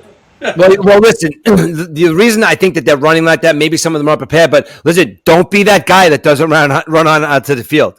No, yeah, of course not. That would Do be not like be that guy who does not do not be that guy that stays in the dugout. I don't care if you're making $500 million or if you're making $17. Do not be that guy that stays on the bench. Like in 1987, they said if Shohei Ohtani stayed on the bench during a bench clearing brawl, his teammates would kick his ass at some point. Yeah. They would do what they did to what's his name, Pyle in Full Metal Jacket if he stayed on the bench. I compare it to 1987 when the scabs crossed the picket line and played football. Remember that? Do not be the scab to cross the line to play football. And those guys were like really, really beat up and stuff. Those guys and stuff. Yeah. Jerry from accounting, the accountant came, and he's next thing you know, he's quarterback for the Detroit Lions and stuff. So that was crazy too. But it's so funny watching this. They have a good 30 for 30 on that. They do. I've seen that one. Very good 30 for 30. Yeah, I definitely want to promote that. But yeah, I've seen fights on the field like that. Nothing really much transpired, but I think the fights in the stands are better. And one fight in particular, my dad and I were at Yankee Stadium. We're in the old Yankee Stadium that had that middle section called the Loge, and we were in like the front row. When we look down, we see these two, not exactly the most skinniest females in the world going at it. And the meat hooks were flying, Rich. I'll tell you, they were punching each other. One girl, her top was ripped off. She's fighting with her bra, just her bra on, basically. And no security in the sight. Everyone's enticing them. They're throwing beers on them. One of the best fights I've ever seen in the stands. I loved it. Yeah. Every curse word. They got cigarettes hanging out of their mouth. This was like anything goes Yankee Stadium, early 80s, early 80s, whatever. But yeah, that was Yankee Stadium back then. No cops. They just let the fight transpire. And you know what? I don't think they got kicked out of the game. They just went to the women's room, freshened up, and came back to their seats. So pretty cool, huh? Yo, Method Man is with Aaron Rodgers right now. I'm watching the SNY, the what do you call it thing that they do for the Jets. I got distracted. Yeah. I'm watching Aaron Rodgers talk to Method Man right now. That's awesome. Yo, listen, we're going to get to football in a couple of minutes. I'm very mad at my Mets, but I'm so pumped up for the Jets, and we're going to get to that in a couple of minutes. Yep. Listen, I can't contain myself anymore. If you're not going to talk about the Yankees, I'm going to talk about the goddamn Mets right now, okay? I'm seeing them on the TV right now. Listen, I'm starting. I'm going all in on these guys. Now, listen, I'm all right. You know what, though? I wasn't all right with them selling the bag, as my son puts it. I wasn't all right with it at first. But I'm seeing what they're doing. And you know what, though? In the long run, it's going to be okay. But why didn't you tell me at the beginning of the season that this was going to transpire? Because every single year as Mets fans, we get involved. We're like, we got Verlander, we got Scherzer, Lindor is healthy. Pete's going to hit 60 home runs this year. McNeil coming off a batting title. Nimmo, what is he doing? $125 million contract. I told you about a Nimmo $100 million contract. What happened to this Mets team this year that didn't happen last year? You know what's funny too, Eric? We could ask the same question about the San Diego Padres as well, because they're in the same shoes as the Mets were. They were fighting for a wild card last year. I went to the game. I saw it from my own eyes. The Mets and the Padres were in a wild card baseball game at Citi Field. I saw it. I don't know what happened to them either, but I don't care about the Padres. I care about the Mets. Am I happy that Verlander and Scherzer are gone? Now I am, yes. But I wasn't at first. It started with Scherzer. Okay, Scherzer started getting under my skin. I don't know what's going on with him. Then I hear he asking for a trade. You know what? Go. So now the only thing I guess I'm really maybe angry at is the fact that how fast it went downhill. And I'm glad for the one thing that I am glad about is that they didn't go crazy. And I know this is going to sound nuts because of where they are now is they didn't go crazy and get rid of all those really young, good players and go for Shohei Ohtani, who I do think that they're probably going to who are going to sign next year. Because if you from a baseball perspective, if you look at this Mets roster now as they're as they're put out there right now, in 2 years, this Mets team is going to be phenomenal. But there's a big but there.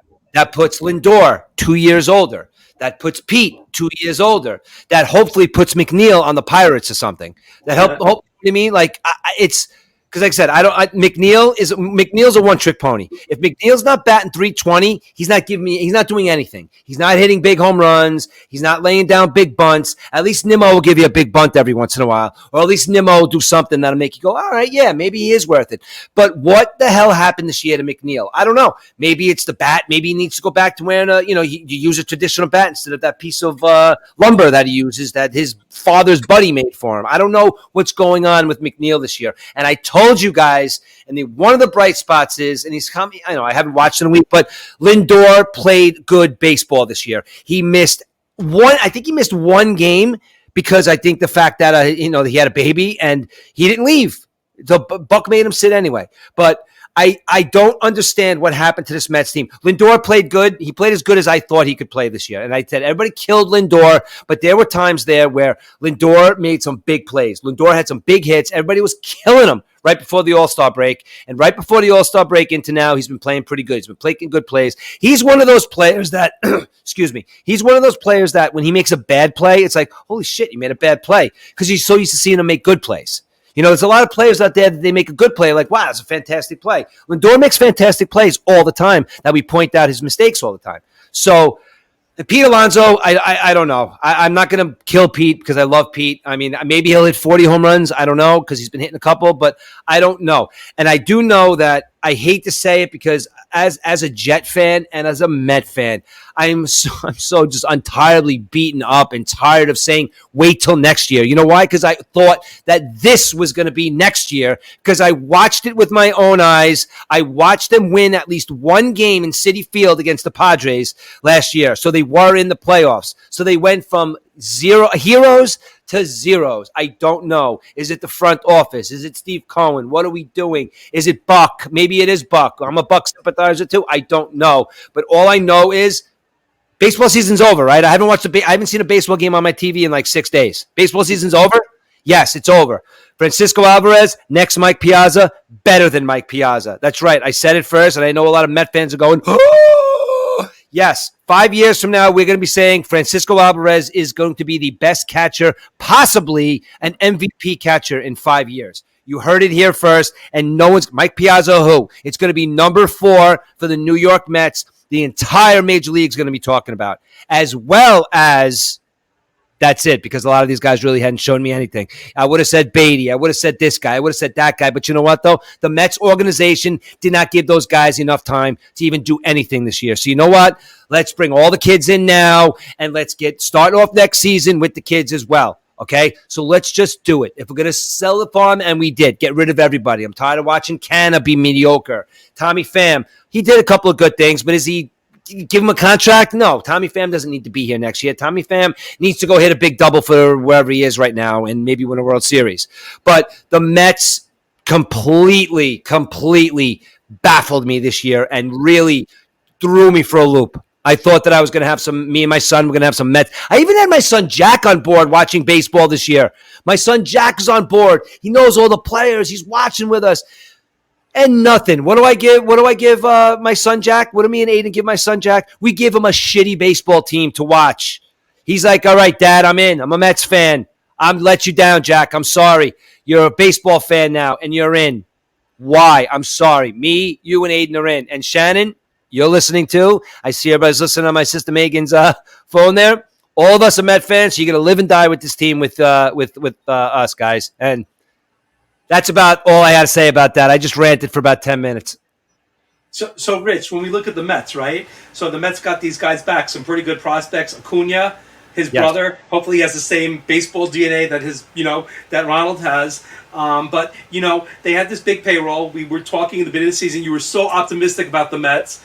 And it's the old adage: paper does not win championships. I mean, No. teams look great. We've been saying this all along for every team, Rich. Every team in the offseason, oh, wow, they're going to win the World Series. This team's going to win the World Series. But it doesn't always work out like that. And this has been a pretty odd baseball season, as you can imagine, right? I think the new schedule, where they have that NBA type schedule where the teams are playing each other, I think that comes into play. Less divisional games, which is going to kill the Yankees. I mean, I'll talk about the Yankees in a minute and stuff, but yeah, it's just a tragedy for the Mets because they're going to have to go through rebuilding next year too, right? I mean, But what do you tell your fans, go to a game? What do you tell your fans that you said to in the beginning of the season that we're going to win a World Series? Well, he said 3 years ago, we're going to win a World Series within 5 years. What do you tell your fans? Like, what kind of product are you putting out to your fans when you say, come back next season and buy season tickets? We're going to win a World Series. Listen, Steve Cohen's smarter than that. I don't think that he's dumb like the Wilpons and send those out. But I think that he's got to do something to at least the fans that are out there all the time buying season tickets. I mean, because that's a shitty baseball team that's and they're not even trying, dude. And that's the thing that's bothering me. They're not even. Again, I see Francisco Alvarez trying in and out. I mean, they're somewhat trying, but and they still expect people to come to the games. And you know what? And the other day I was listening to the fan. I was listening to Salicata. Salicata's a maniac Mets fan. Oh, yes, amazing. Yeah. He was actually out there. He's crazy. He yells and screams exactly like what I'm doing now. But he's actually sitting there talking to BT. And I love that those guys, they have the best show now. Those guys, they're maniacs. But he actually said to him that what happened to Trey Turner the other night in Philadelphia when they gave him a standing ovation, maybe the players need to get more of that from the fans. Now, I'm not saying that the fans should go out there and boo them every night. That's not what I'm saying. What I am saying is they should be able to accept some constructive criticism. He's trying to make a point for that the Philadelphia Phillies fans cheering for him and giving him a standing ovation, trying to give him some encouragement, is a reason he went out there and hit a broken bat single. I mean, we could be upset with the team that would, look, I go to some games. I don't go to as many games as a lot of people, but there's a lot of people that go to a ton of games, and those people should be pissed. Yeah, no doubt, especially because they have to fork up the money for next year, too, now. And we all know what's going to happen next year. The Mets are going to be a 100-loss team, 100-loss team next year. I mean, you got to watch these kids grow. Rome wasn't built in a day. Maybe it's a 3-year project for the Mets, but you got to look at Buck Showalter. He's probably not going to be with the team next year. What do you think? No, he's not. He's not. No, he won't be with the team next year. What's going to happen is the smart move being, and I hate to say it, is you got to keep the veterans. Like I said, you got to build around with the young kids. You got to build around. Alonso can't go anywhere, and neither can Lindor, because those guys they're embedded in the Mets organization right now. And I don't care, and all those young guys. I think like Lindor's good for the young guys. I think Pete's goofy enough, and and a big tough guy hitting the home runs. I think that those two guys, and I'm really hoping that Acuna's younger brother is kind of like he's happy that he came to the Mets because they had this crazy sibling rivalry growing up where they were always trying to outshine each other, and Acuna one day becomes better than his brother, and that's the reason why he loves coming to the Mets. You never know, man.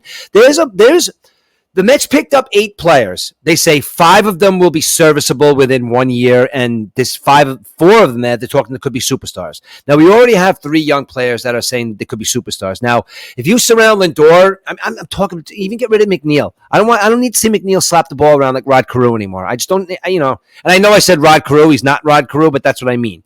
Or Suzuki or Ichiro. I don't need to see that anymore. Just go. Just go. Maybe somebody else needs a slap hitter. Just go to Miami or something. But we don't need him anymore here. I'm sorry, we don't. Yep. So what about the pitching though, Rich? You lost 2 starters. And I want to take a step back. Do you think Verlander used the Mets? Because Verlander wasn't getting paid by Houston. He comes to sign the big contract with the Mets and they trade him back to Houston. It's kind of like he got the money. Uncle Stevie paid for him basically, and now he goes back to Houston. So he got his money and his ring too, potentially, because the Astros are playing pretty well now.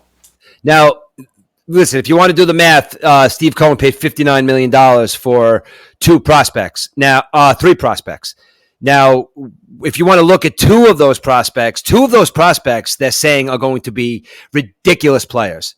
Like one little guy, they were calling him Little Latu, even though he's not Spanish. But the one kid that they picked up, I can't think of his name. They were calling him Little Altuve because of the way he plays. He's 5'10", he's gritty, he steals bases, he hits home runs like crazy.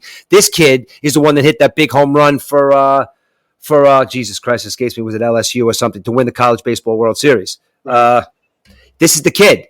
And they were saying too that the day after that they got traded, if you looked up Houston, like Houston puts out a thing of their best product, they put a weekly out of their best prospects.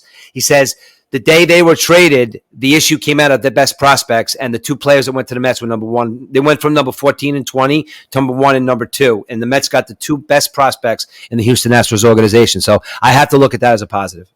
Yeah, that's good. Yeah, there's a bright horizon on the way for the Mets. But what do you think about Billy Epler? He stay? I wonder. I also wonder if Stevie Cohen is being the Steinbrenner of our era, where Steinbrenner used to make the calls, not the general manager. I wonder if Stevie's making the calls and not Billy Epler. What do you think? Now, I think this is exactly what I think you're right. And I think what it boils down to is the first question when free agency opens up next year. The first question that Steve Cohen is going to ask Billy Epler is, Billy, can you get me Shohei Ohtani? And if he says no, he goes, you're fired. And I think that's the reason why he's keeping him around.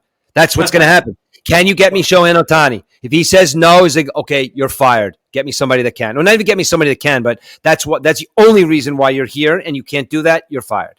Wow, sounds like the show The Apprentice when Trump would fire people, right? Fine. You know what though? That has to be done. It has to be. I guess it has to be done. I don't know, but you know they're all big boys there. Everybody's adults. It sucks. You know, you get fired or you don't want nobody to get fired. You don't want nobody to lose their job. You want anybody to move on. But also, in the end of the day, it's a business too, and we're watching this product. You know what I mean? So. Right, and you need fans in the seats too to make the product profitable too. You do. Yep. Yeah, you do. At the end of the day, people have to come see it, and we always go on these tangents. Oh, so just don't go. It sounds easy enough, but we're gonna right now. I'm not. Well, I'm watching right now because Kodai Senga's pitching, but I just don't know. And I think the Mets pitching is going to be better next year too, because I think the one kid we got is supposed to be ready next year, and I think that other Japanese pitcher might be coming. You know, even though Tani probably not, but. I think that other Japanese pitcher might be coming. The other kid they're talking about, again, Japanese names, I don't remember them, but you know what I'm talking about, right? Yeah, I heard the name. It's hard to memorize those names, but not Tanaka, right? Tanaka was one of the best Japanese pitchers. Yeah. No. So I don't know, man. I'm just my Mets are in serious disarray, and I'm not happy about it. Yeah, no. There was a Facebook post today from Pete Lyons. Now we're going to go on the Yankees. You want to read that Facebook post for me, Rich? I read this Facebook post today because I had to text Pete and ask him if I could read it, because Pete's just one of those guys that before I read this what he said on Facebook, Pete's one of the realistic fans. I've watched many a baseball game and talked hours upon baseball with Pete Lyons. So when I saw this post today that he posted on Facebook, I was like, you know what, though? It's one of those things like the Jerry Maguire mission statement, like you said it. Now, this is what he said today in his Facebook post, okay? It says, fellow Yankee fans, it's time to face the facts. The fat lady is singing on the 2023 season. They have a series record of 1-7-3 since July 1st. There's no magic hot streak turning around coming. Judge should shut down for the rest of the season and let his foot heal so that he doesn't do any long-lasting permanent damage to it. I amen to that. Bring up a bunch of youngsters to play and see if they're prospects or suspects. You'll know soon enough. Decide on the ones who prove themselves, whether you keep them or trade them to fill the holes. And there are many holes. Bring up a bunch of youngsters. Hold on, I have to get down to the bottom. Most of all, for my birthday next week, and all I want is a new GM and a manager. If not for my birthday, Hal, then at least by Christmas. Pretty please stop feeding the pig. That is an amazing post because he is exactly right. What in hell is going on with the Yankees? And the only reason why I'm saying it like that is because we know what the hell is going on with the Mets. The Mets were trying to be somebody they weren't. Mm-hmm. This isn't the Yankees, dude. It's been coming for a little while. It has. It's been coming. In the 90s, the Yankees were on fire. The Yankees, the 60s, Yankees. Then you get into the 2000s. It's the Yankees, A-Rod, Yankees. Slowly but surely, there's been a what are the Yankees doing type of thing. You know what I mean? Like, they're not, I'm not saying like what Steinbrenner used to do, like with Giambi, get me him, you know what I mean? Or whatever. What is wrong? I'm going to let you talk. I'm not going to cut you off. Right. What is wrong with the New York Yankees in in hand going what Pete Lyons said on Facebook today. Yeah, okay, Rich. Yeah, definitely. Thanks for giving me the floor here, because I'm not happy either, and I'm a realist too. Because to be frank, the Yankees are 5 games out of a wild card spot now, and you know what? I don't want the Yankees to make the playoffs. I mean, 5 games is really close, but there are 3 teams ahead of them. It's going to be tough to get there. If the Yankees make the playoffs this year, Brian Cashman's going to say, we made the playoffs, we're going to run it back. So if you look at the last time the Yankees won the World Series, it was 2019. They haven't won a World Series since. They haven't been to a World Series since. They have a .456 playoff winning percentage, and they have the top 7 payroll in the majors since 2009. I think I might have said 2019. I meant 2009. So we're talking 14 years of the same crap every year. So when you look at this 2009 team that will beat the Phillies in the World Series, what does this team have that the 2023 Yankees don't have? Now, Yankee Stadium is built for what? Yankee Stadium has a short porch. Yankee Stadium is built for left-handed hitters. Yankee Stadium, the Yankee Stadium across the street, the Yankee Stadium before that, when it was rebuilt in the 1976, all those stadiums had the short porch for left-handed hitters. So let me go over to 2009 team, Rich. This 2009 team had a lineup of Jorge Posada, switch hitter, Mark Teixeira, switch hitter, Robinson Cano, lefty hitter, Johnny Damon, lefty hitter, Melky Cabrera, switch hitter, Nick Swisher, switch hitter. I said switch hitter. That's tongue-tied.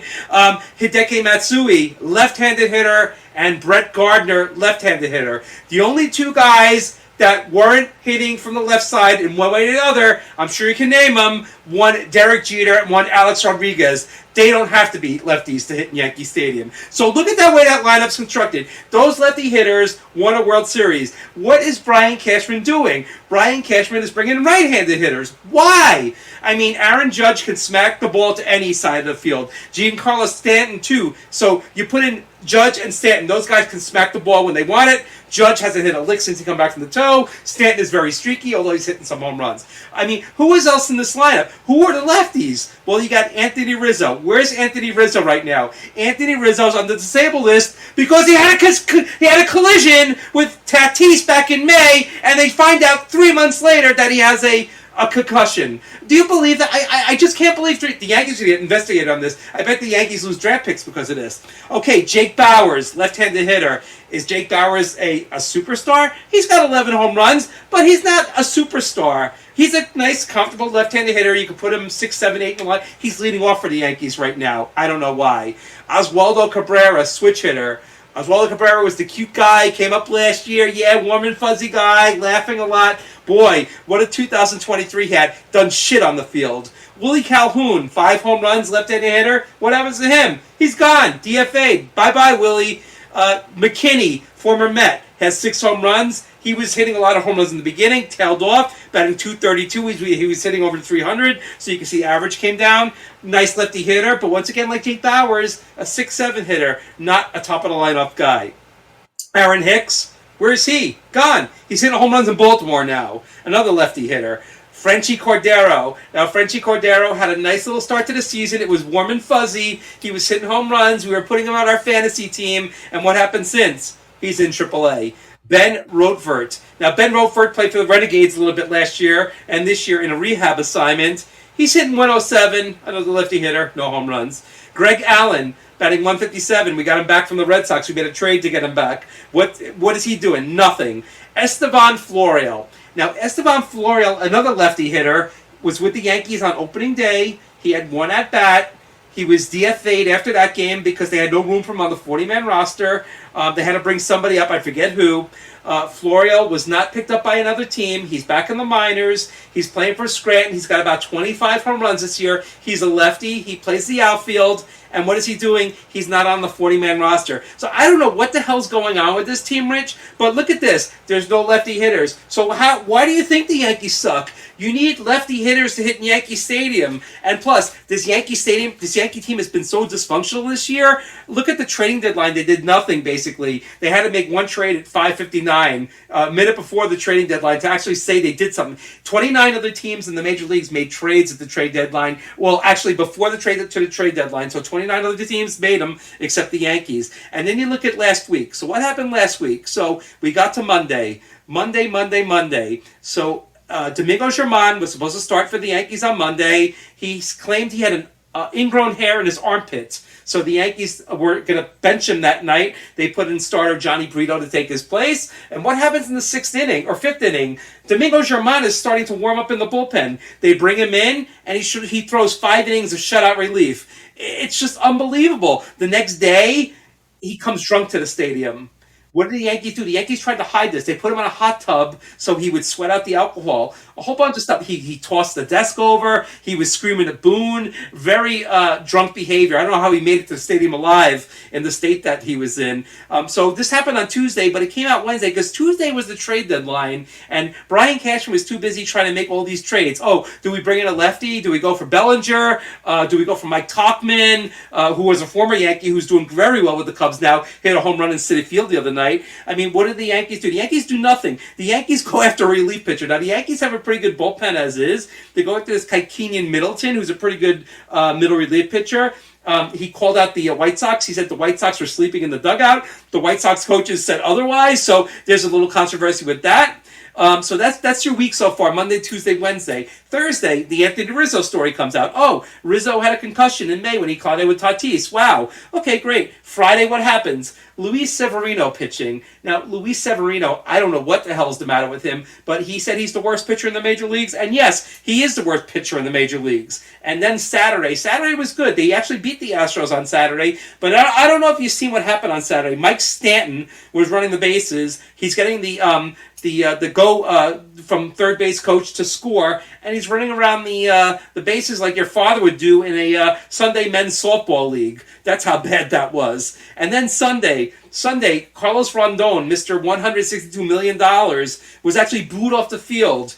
They lost to the Astros. The Yankees blew up. They got off to they were losing 5-0, came back. It was a tipsy-turvy game there, but Rondon was booed off the field. This guy has done absolutely nothing since he joined the Yankees after being injured. Maybe he's hurt. Maybe they bring him back next year. Well, they have to bring him back next year. No one's going to take him, but maybe he comes back healthy next year. But if you look at the last 200 games, the Yankees are 100 and 100. So the Yankees have actually been a mediocre team the past couple of years. It's just been crazy what this team's going through.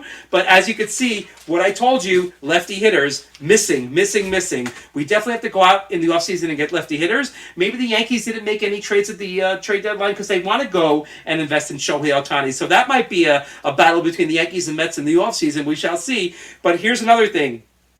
There's a gentleman, Augustin Ramirez. Now, this guy was promoted from Tampa, single A Yankees, came to the Renegades a couple of weeks ago. The guy was hitting over 400. He's a smasher.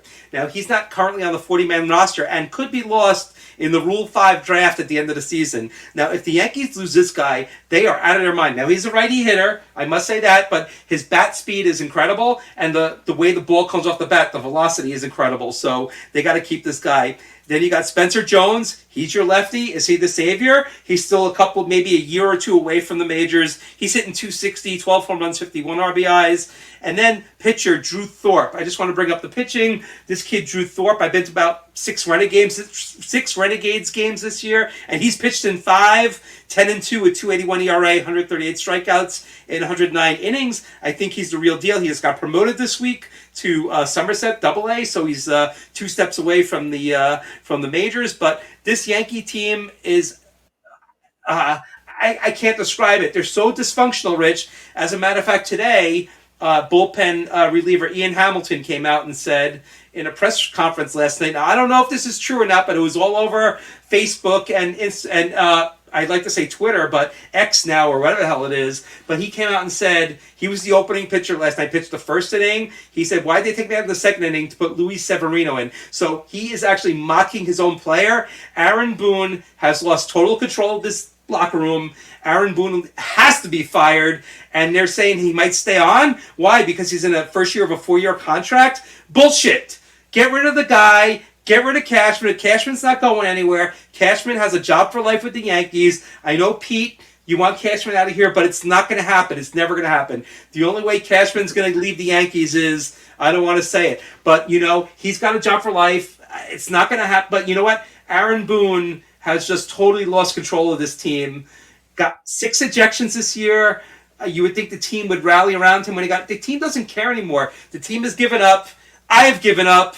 It's hopeless. I don't know if you could turn this around in a year or two, but I kind of like the direction the Mets went by selling. The Yankees could have sold some players, especially the guys who become free agents after the season, get something back for them. Gleyber Torres had some value. Yeah, so that's a question I was going to ask you, because I know Yankee fans. Listen, you guys are definitely more impatient than Met fans, because we're just used to losing. But now, you as a Yankee fan, now I don't think Yankee fans are the type of fan that are sell everybody and start from scratch, whereas the Mets are just used to doing that. So you tell me I got to wait another 2 or 3 years? I've waited 40. You know what I mean? So it's kind of like, are Yankee fans prepared to say, get rid of Stanton, get rid of this guy, get rid of that guy, and just like bring in some new young talent like Steve Cohen did? Like, whether I'm for it or against it, you got to admit it has balls what he did. Yeah, look what happened with the Yankees in 1981. So the Yankees made the World Series. They lost to the Dodgers. They had Dave Winfield in town now. And look what happened. They just crumbled after that, Rich. It was 18 years till they got back to sip the champagne, or to get to the World Series, or playoffs, I should say, under Buck. That first year, and then Buck got fired, and like all other teams where Buck gets fired from, the team usually wins the World Series. But yeah, it took a while to get back. 18 years, and you know what? Is it going to take 18 years? Sports are a different dynamic now, Rich. We see in the NFL, teams can finish last place, easily go from worst to first.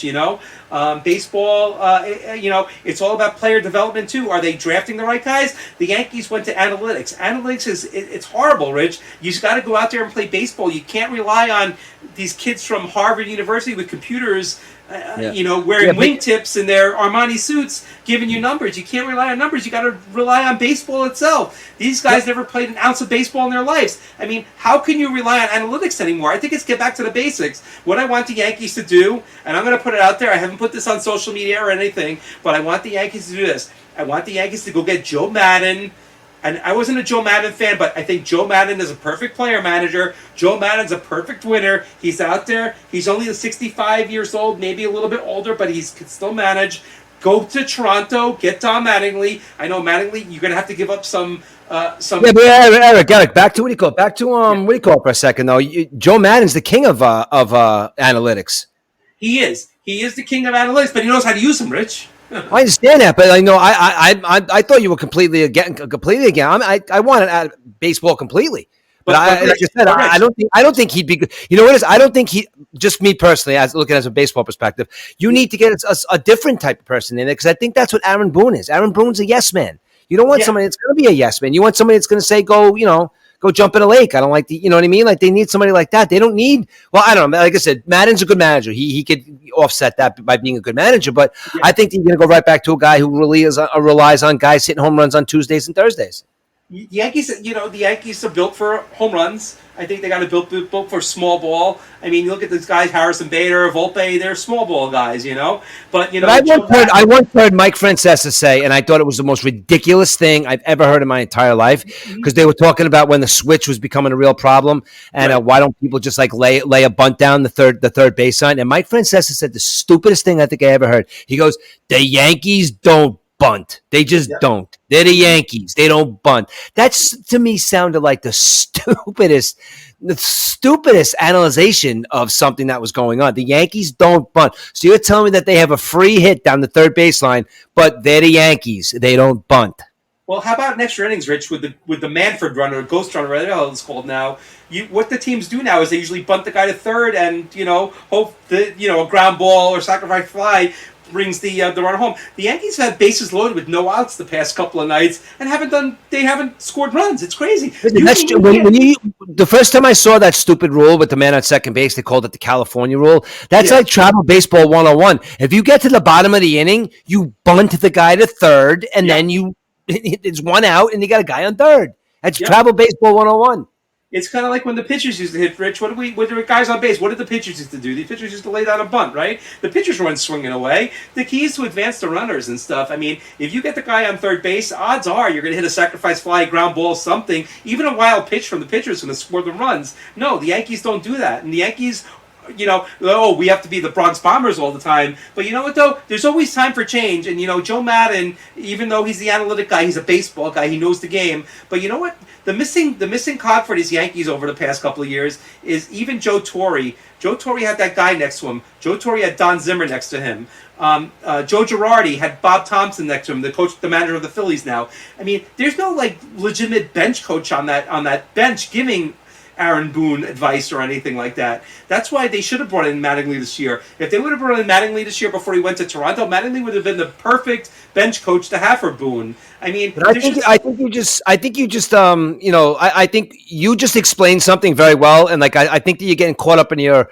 I don't think that a bench coach would do anything because I don't think, Eric. I honestly don't think managers manage baseball games anymore. I honestly don't. I understand we have to go back to 1996, or we're going back almost 20 years to Don Zimmer. So you agree, the idea of that is amazing. Of course, that's a great idea, dude. Who wouldn't want an old school bench? Who wouldn't want a guy like for me, Beltran, to come in and have Buck sit there and just kind of tell him how to, But I think even if there is a bench guy at this point, I'm saying, Eric, back then, perfect guy for Torre. I'm not saying that, but I'm talking about the way the game is played now. I don't think I don't think managers manage the team anymore. I think the GM in the front office say, if you don't make this call, you can look for a job. Yeah, and I think the managers don't even make the lineup anymore, right? I don't think so, dude. I really don't. Can you imagine if somebody told Lou Piniella that he can't make the lineup? Yeah, you know what Lou Piniella would do? He would leave in an instant, right? Light a cigarette and get the hell out. That's what he would do, right?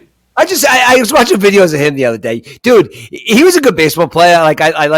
He was one of the most entertaining. Besides Earl Weaver and Tommy Lasorda, he was one of the modern day most entertaining managers to watch. He would go from 0 to 100 miles an hour, pissed off in a half a second, dude. Oh, you see the veins in his neck popping out, the face turned red, right? Amazing, especially when he was one of the first Rays managers, right? Yeah, and the Mariners too and stuff, and the Cubs and stuff. He had that bulging. You could see his jugular vein, and oh my God, that Latino temper that he had, right, Rich? Oh God, it's crazy, great.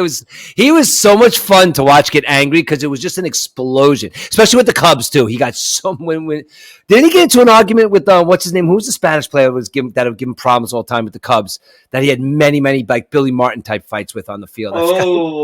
I forget the name. I want to say Baez, but it wasn't Baez. No, way before Baez. Yeah. It was a guy like Baez, though. That's who it was. It was a guy like him. Yeah, I don't remember who it was, but they used to get some epic arguments in the dugouts. But take a step back. Can you imagine you're like Reggie Jackson and you're getting taken off the field at Fenway Park? I mean, oh my God. Wow. I remember watching that game that day. What was I, 10 years old? And I said to my dad, I said, what's going on here? And then you see the fight in the dugout and stuff like that.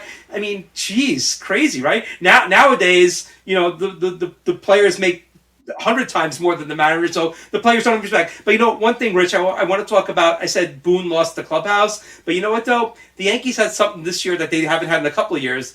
They have a captain, the Yankees. Don't you think Aaron Judge should have called these guys into a closed-door meeting and just rip them to shreds, basically, Wouldn't you think that would happen, Rich? No. You know why? Because I honestly, listen, he's a good baseball player. He's a great kid. Your captain doesn't always have to be your best player. It doesn't, but he's the captain of the team. I mean, he's the guy that can say, "Come on, guys, we're embarrassing ourselves on the field. Let's do something to turn it around." Do you know why I kind of disagree with that? Because they made that big deal about him giving eyes to Donaldson and somebody in the dugout because they were messing around in the dugout when they were losing, and they just turned around and they hit a home run. Yep. That's all well and good. You can say look at me, I'm hitting home runs, but you got to go in there and say, guys, what, or if you're hanging out in the bar afterwards or whatever you guys do afterwards, Eric, I do not think he has one bit. And I know I told my wife I wasn't going to curse anymore, but I'm going to say Yeah. he has not one bit of fuck you in him. I do not think he does at all. I think he's a nice kid and just wants to play baseball. And he's not a captain, dude. I'm sorry. They had to do it. He's the best player on the team. He's the best player in baseball, probably. But it just doesn't always have to be your best player. And there's nobody on that team that could have taken that role. I'm not saying that there is somebody there. Like, I literally think that, see, everybody thinks that they should make Pete Alonso captain. No, Right. see, I think they should make Francisco Lindor the captain. Sure. That's what I'm saying. Like, it doesn't always have to be your best player. I think you have to have a guy that's willing to go grab Donaldson by the throat after the game and say, listen, motherfucker, we're losing this game 3-1, and you and your buddy are in there yucking it up. You got a problem with that? And yes, Judge is 6'8", whatever. He can do that to anybody, but just because you're 6'8" also doesn't mean you have it in you either. I don't think he's that guy, bro, and I wish he was. I really do. I could be wrong, and you might have a different view on it, but I just don't see it in his eyes, man. Now look at Thurman Munson. I mean, Thurman Munson was the captain, and I can see Thurman Munson being the guy that would toss these guys in the locker room and ream them, basically. Jeter too, dude. Jeter too. I think, these guys had respect. Jeter had the respect of the whole team. Yes, and like I said, and I again, you don't always have to be a best player, and you don't have to always yell and scream. But I can almost guarantee that when somebody fucked up in that lineup, I don't care if it was Cecil Fielder, I don't care who it was or whatever, who it was, you were getting a talking to from Derek Jeter at the end of the game. Yep. I just think that. I mean, again, we could be wrong, but you just look at him. He just looks like that kind of guy as a man observing another man. You know what I mean? It's like I observe Aaron Judge as a guy that I think I could kick your ass. No, you can kick my ass, dude. It's like that. Right. You know what I mean? Of course. You need that guy to start a fire underneath your feet. You're gonna be in the field. You're gonna be lackadaisical, not hustle, not run out balls and stuff like that. You need that guy to like ream you, basically. And you know what, though, Rich? I think that's missing from today's game. There's not too many guys out there that would do something like that. No, there's not. But, and again, I always put my foot in my mouth sometimes when you talk to some people like, well, the game's changing or life is changing. It's not always the punch in the face, but sometimes I don't know. Sometimes it has to be that way, I guess. I know we talk about, violence in sports a lot, but it's just, and again, at the end of the day, it's men playing a game, and men can be violent sometimes. Right, no doubt about it. But I just want to put on the podcast that if anyone's listening and you're a left-handed hitter and you can play left field, please send your resumes to 161st Street, the Bronx, 10451. Attention, Brian Cashman. Dude, listen, we've done 41 episodes. Yeah. We were so pumped up. What is it, 100 and something games ago? We had. You know what we should be talking about right now? We should be talking about Aaron Judge and Pete Alonso having 46 and 45 home runs. That's what we should be talking about. And going and yelling at each other and arguing about who hits more home runs, who's the better leader, who's the better shortstop. But no, we're not even arguing. We're agreeing that our teams are in disarray and they suck right now. You know what we're talking about? We're talking about Domingo Germán more than our stars, right? Yeah, exactly. So let me speak about Domingo Germán for a second, Rich. Right? Yeah, I want to bring him up. Go ahead. Yeah, I think he's one at his welcome with MLB. I don't think he'll ever pitch on an MLB field ever again. A tumultuous career. He was the first player in MLB history to pitch over 6 innings, strike out 9, and give up no hits in his first start. He made the roster in 2019. In April, he was 5-0, 256, 085 WHIP. 1.87 batting average. And then later that year in 2019, he was put on administrative leave for slapping his wife at a Yankee function. So he served 18 games in that year. He missed all of the COVID year, which was 60 games, of course. He comes back in 2021, throws a no-hitter. I should say 7 no-hit innings against the Red Sox. He gets pulled from the game. The Yankees lose that game. 2022, he was mostly injured. And then this year, Rich, for Domingo Germán has been quite rocky. He April 15th, he strikes out 11 batters. May 16th, he gets caught with sticky stuff, gets suspended. June 28th, He makes baseball history pitching a perfect game, which is one of the most wacky perfect games in history, which will go down whenever you mention his name. And on August 2nd, he voluntarily submits to going to treatment for alcohol abuse. So I think Domingo Germán will be playing either Japan or Korea next year. Prove me right, prove me wrong, Rich. All right, now rewind for a second. I wanted to bring up something that I find like something in certain players, obviously, and it definitely shines true. I think with Domingo Germán. Okay, now I think I watched the Johnny Manziel documentary last night. Okay, now I think Johnny Manziel's another guy. He probably falls into this category too, but we'll talk about that in a second. It's a very good documentary, dude. And don't ever let this kid tell you that he tried to have people perceive him like somebody he wasn't. He knew he was a jerk off, dude. Like he never ever said that he was this great guy. Like he literally said the best part about winning was the party afterwards. So I want to get into him in a second, but Domingo Germán. Now, listen, CC Sabathia is light years better than Domingo Germán. I'm not saying that, but Domingo Germán did something in baseball that's never done. Now, I think there's sometimes that there's guys that have, I guess alcohol problems or whatever the problem may be. Look at like Lawrence Taylor or Marshawn Lynch that said he had to do 2 shots of whatever and smoke a blunt before the game. Jason Kidd, admitted that he was drunk in a lot of his games. CC Sabathia. Like, do you think maybe that these guys that have this kind of like people party? I'm not saying, but people have this overly party like animal. Like, let's just say Domingo Germán. Okay, right. He has something different than CC. He's a domestic abuser. But let's talk about the alcoholism and fighting through hangovers. Sure. Like, do you know that when David Wells in 1998, now David Wells is an insane partier, dude, well-known partier. Now, he said after he threw that game, he said that he had never in his entire life been more hungover than the day he threw that perfect game.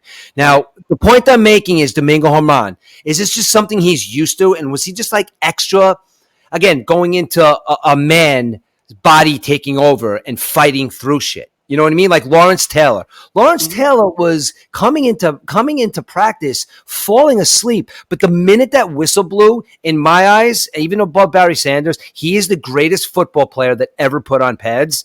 And I agree. An insane substance abuser. Yep. So game changer, Lawrence Taylor. Yep. I mean, the point I'm making is like, I'm not comparing Domingo Germán and CC Sabathia, but CC Sabathia had some of his greatest years when he was a drunk. And you know what I mean? Rich, admittingly, too. I'm not saying that's not perception. That's admittingly. Admittingly. Right. Well, don't forget he left the team before the playoffs that one year to go for help CC Sabathia. I don't know if you remember that. No, I do remember that. Again, yeah. I do remember that. And kudos to him. Which I'm not condoning him for doing so, but you look at these stars, but you know what brings up the domestic dispute, Rich. I think that has to be looked at, because you also got to look at a guy like CC Sabathia too, who realized he had a problem. He looked at his family. He's got a family, and he says, "You know what, though, I can't go through my life like this." And he's all over the place. You know what I mean? He's always on the news. He's in local Jersey because his son right now. If you look, you're not into that like life, but the perfect game stats that he has, his son is going to be a professional pitcher, dude. The kid.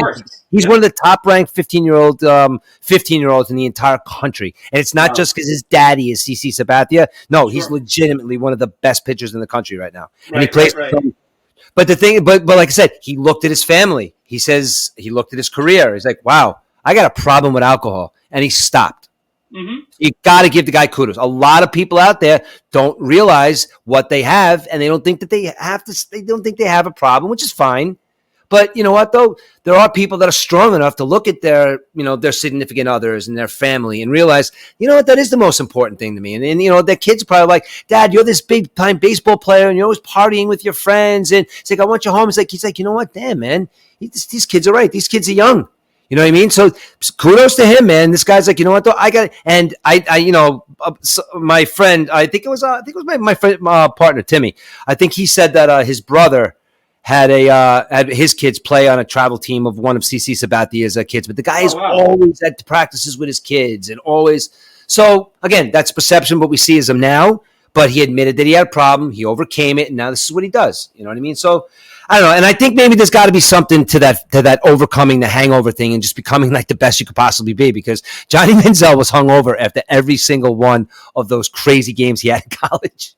Right. Yeah. Exactly. Exactly. And Doc Ellis in the '70s pitched a no-hitter high on LSD. So I don't know if you've seen that story. But yeah, it's crazy. What do you call it? Statistically, Johnny Manziel had his best game ever, and he's had some great college games. If you look at, I forgot what an insanely good college football player that kid was. Pros is something else, but he was so good in college. It was incredible. Now, what's his name was his coach, the guy that just disappeared, Arizona. I forgot his name. Oh, right, anyway, right. He was his coach. Now, he showed a picture of Johnny Manziel being carried out of a bar dressed like Scooby-Doo, okay? 3 hours later, he was suited up to play Texas A&M against Florida, and he had the best game he ever had. He was carried out of a place in a Scooby-Doo outfit 3 hours prior to starting the football game and having the best statistical game of his career. Wow. Amazing. It's unbelievable. I never do that, dude. And you always say, and those were those guys. And again, Josh talks about that a lot. I don't really know about that life, like growing up in with you have your big school pride and your football team and this. I never really had that. Josh speaks very eloquently about that, and and he's right. But those were the guys. Those were the party animals in high school that were drunk and doing keg stands, and they were at practice every day. They were at game, and those are those guys. And unfortunately, they became adults. And that's what happens. Well, where's Johnny Manziel now? I don't even know where he is anymore, right? Is he in the CFL or AFL or wherever? No. Watch the documentary, dude. He's done with football. He left football. He's I think I don't know what he does now. I think he's living literally from what it is. Like he's not married. He's got no kids. He lives in a house somewhere and he just hangs out and he parties with his friends all day. Yeah, he has the money, right? He signed the contract; it was guaranteed. So he was first off, he was smart, but as much of partying he did. He said that he went on a $5 million bender. Wow, crazy, sheesh, unreal. But even his dad and his sister, he went away. He had problems, but he's just got that mentality. Like he's got that mentality. Is like I'm just going to do what I do, and it's like he really doesn't have any regrets or anything. Wow. Like he's just like if he's. Listen, a lot of people said a lot of crazy shit about him. And like he was just like, he had so much talent and what's he doing? And he just kind of was like a guy trying to he's just like kind of living his life as a disaster, but not caring what people thought. You know what I mean? It's like, okay, look at Johnny Manziel coming out of that bar, drunk off his ass, falling all over his place. Then he would just turn around and be like, yeah, but I threw 4 touchdowns today. Wow. So I got to watch the Johnny Manziel documentary and the Danbury Thrashers documentary, right? That's my homework, right? The Johnny Manziel thing might be something to watch because it's new and fresh, but you have to, Eric, if you don't watch that thing in the next 3 weeks, I am coming to your house and I'm putting it on. The Danbury Thrashers thing is so entertaining. You can't believe that something like this was going on in 2000 and I forgot when it was. And something like that. 40 minutes from our house, in Danbury, Connecticut, dude. Yeah, right down Route 84, right? God, unreal. Wow. That's crazy, dude. Crazy. But back to those players, though. Like I said, Marshawn Lynch. And, and listen, and I'm sure there's a lot of players that we don't even know, that need that jolt before they get in there. Or maybe, just to keep going, because at the end of the game, win or lose, you're all going out. Now, I do have something except for Gary Carter. Yeah. Well, one more thing about Domingo Germán, though. His uncle did die the day before he pitched the perfect game, and he was very close to his uncle. So, so that might have triggered something. But yeah, it's just a tragic end. I mean, good pitcher. Hopefully he comes back, gets himself clean. That's the main thing. You want him healthy and stuff. You don't want him, get off. You want him to get off alcohol. But look at Trevor Bauer. Trevor Bauer will probably never come back. What's up with him too? I mean, the guy goes out yesterday, throws 7 innings, strikes out 10, only gives up 4 hits. I think he's been blackballed by MLB too. Yeah, but why is whatever? I don't want to get into that either. But that's another thing. It's a personal preference, I guess, of the people he likes to have sex with. I don't know. Who knows? But I'm not saying it's right or wrong. But they're not saying like I kind of believe. I believe him. I think I do. I mean, he happened to meet a girl that just liked to be hit, or I don't know. I mean, but it doesn't matter. There's a stigma there now, and it's like, his career's over. But you know what though? And I think, I'm not saying he's a good guy. But I am saying that, listen, it may happen again.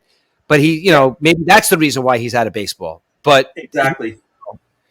But it's a lifestyle stuff that he likes to do. I don't know. But Domingo Germán thing, he's literally he's an abuser. Yeah, and it's strange how these guys get suspended. But did you hear the story this week, Rich, about a suspension? Kevin Brown, announcer for the Orioles, got suspended. Why? Because he told the truth that his team, the Orioles, sucked against the Rays over the past couple of years. And they hired him, right? They banned him for life, and then they rehired him the next day. You know why? Because Gary Thorne, former Mets announcer, Gary Thorne stepped up and said, I'm sure there's 29 other teams out there will hire him in a heartbeat. I mean, if you're an announcer, who the hell cares? You're telling the truth, Rich. It's not like you're talking about politics or anything. I mean, talking about politics is one thing, homophobic, racial. We've seen announcers lose their jobs because of that. But saying that a team was horrible against the Rays in the past when they're doing good this year, which is great, but this is the past and you can't rewrite history, I mean, it's ridiculous. What is this Peter Angelos thinking as an owner? The Orioles are the story of the year. They got a great team. But I'll tell you one thing, Rich, before I let you give your 2 cents on this. The Orioles are going to suck in a few years because the owner won't spend money, and you're going to see Rushman and all these guys leave the Orioles because they're not going to get paid. So this is their window to win the World Series now. But it's crazy. I mean, they finished with 100 losses every year, so of course they got good draft picks and stuff. They're a good team. But this guy is a horrible owner. He needs to sell the team. And this guy, Kevin Brown, good job, buddy. You're calling the game like it is. Keith Hernandez murders the Mets on a daily basis. He murders other baseball players, on other hitters on a daily basis because he can do that. Kevin Brown can do that. Yes. Why don't again? It goes back to like what Sal Licata was saying the other night. Again, I'm not saying go to the stadium every night and boo. That's not what I mean. But what I am, what I am saying though is, you could say bad things about the players or bad things about the team, and they're like, "Oh well, you were never an athlete." No, I wasn't, but I'm an observer. So I'm not saying that I played the sport, but I'm observing, and you're not playing well right now, and you suck right now. So if you're listen, I'm all for giving them all the money, and I'm all for giving them all this, but you also have to take some stuff with that too. If you're going to come to New York for the money, if you're going to go to Boston for the money, if you're going to go to places, Chicago for the money, you are going to get murdered if you go 0 for 3 2 nights in a row and you're supposed to be making all this money. You have to learn to turn it off. You have to. Because you know why? Because you can go 0 for 26. Look at the Met fans. Like I've been saying this the whole time, and I'm not going to say, look at how the Met fans were murdering Francisco Lindor. Now all of a sudden it's, thank God for Francisco Lindor. We'd have nothing to watch. So you know what? That's what it is. So you know what? And again, I want to commend him on that too. He said that too, because you know why? Met fans murdered Francisco Lindor this whole season. He never even flinched, dude. He said the fans are here to watch a product, and if they don't like what they see, they're more entitled to their opinion, and that's how you handle it. That's it. Yep. Unreal, right? Crazy. Yeah, man. Well, thank God he got his job back, Rich. Maybe the Orioles win the World Series, and he can still talk about the years previous, how bad they were, and it's a great story. It's a success story this year. He wasn't mocking the team. I mean, when I saw that, I had to do a double take. I said, "What did he get suspended for?" We've seen guys get suspended recently for saying stupid stuff, right? Which is that's fine, but this guy, come on, really? Unreal. More announcers should be like that. More announcers should be like Keith Hernandez and Ron Darling and those guys. I don't know if there's any, that's the only, because Michael Kay is a douche, and I feel, you know what, I kind of feel bad for you, Yankee fan. Michael Kay sucks, dude. Michael Kay. I can't stand Michael Kay. He's a yes man, no pun intended. He works for yes, but he will never say a bad thing about the Yankees. And when he does, he makes sure that it's this big stand and I'm saying this. He'll never ever say anything kind of in passing about the Yankees bad, or he'll make this big thing and like, I told so and so, like Francesa used to do, like when he used to call them by their nicknames and stuff. Yeah. Well, I went right to so and so. No, you didn't. You guys don't have this relationship with the Yankees like you think you do. I mean, Right. Keith Hernandez and Ron Darling do. Yep. Mike Francesa and Michael Kay do not. Keith Hernandez was a freaking player for the Mets. You guys don't have these relationships with the organizations as you think. They keep you at bay because you can talk shit about them. Michael Kay is horrendous. I don't want. He's terrible. Terrible. Can't stand Michael Kay. The other guy's awesome. The other guy is awesome. They should get rid of Michael Kay and leave the other Rucco. Right, Rucco? Yeah, Ryan Rucco, who's from the area here. Yeah, Dude, definitely. he's awesome. Awesome. They need to get rid of him and just let Rucco act. Give him a partner. You know what? Hire me. I'll go work with Rucco. I want to hear you talk good stuff about the Yankees, Rich. Listen, I say good stuff about the Yankees sometimes. It's just unfortunately we can't say good stuff about either one of our teams right now. Well, one thing happened last night. Did you see the no-hitter last night, Rich? Michael Lorenzen, old school no-hitter. He threw 124 pitches, right? What manager lets that nowadays? That really, really tremendous. I put on Facebook this morning that he's the cheap man's Ohtani, and people are like, what are you talking about, cheap man Ohtani? Well, Michael Lorenzen was the second player in Major League history to win a game, hit a home run, and play the field in the same game. Babe Ruth was the first player to do that. So this guy was doing the outfield. He's not doing it anymore. But yeah, he had a great performance last night. 124 pitches. You never see that nowadays, right? No, absolutely not. Absolutely not. All right, so listen, we only got a couple of minutes left here. Wow, great show, Rich, huh?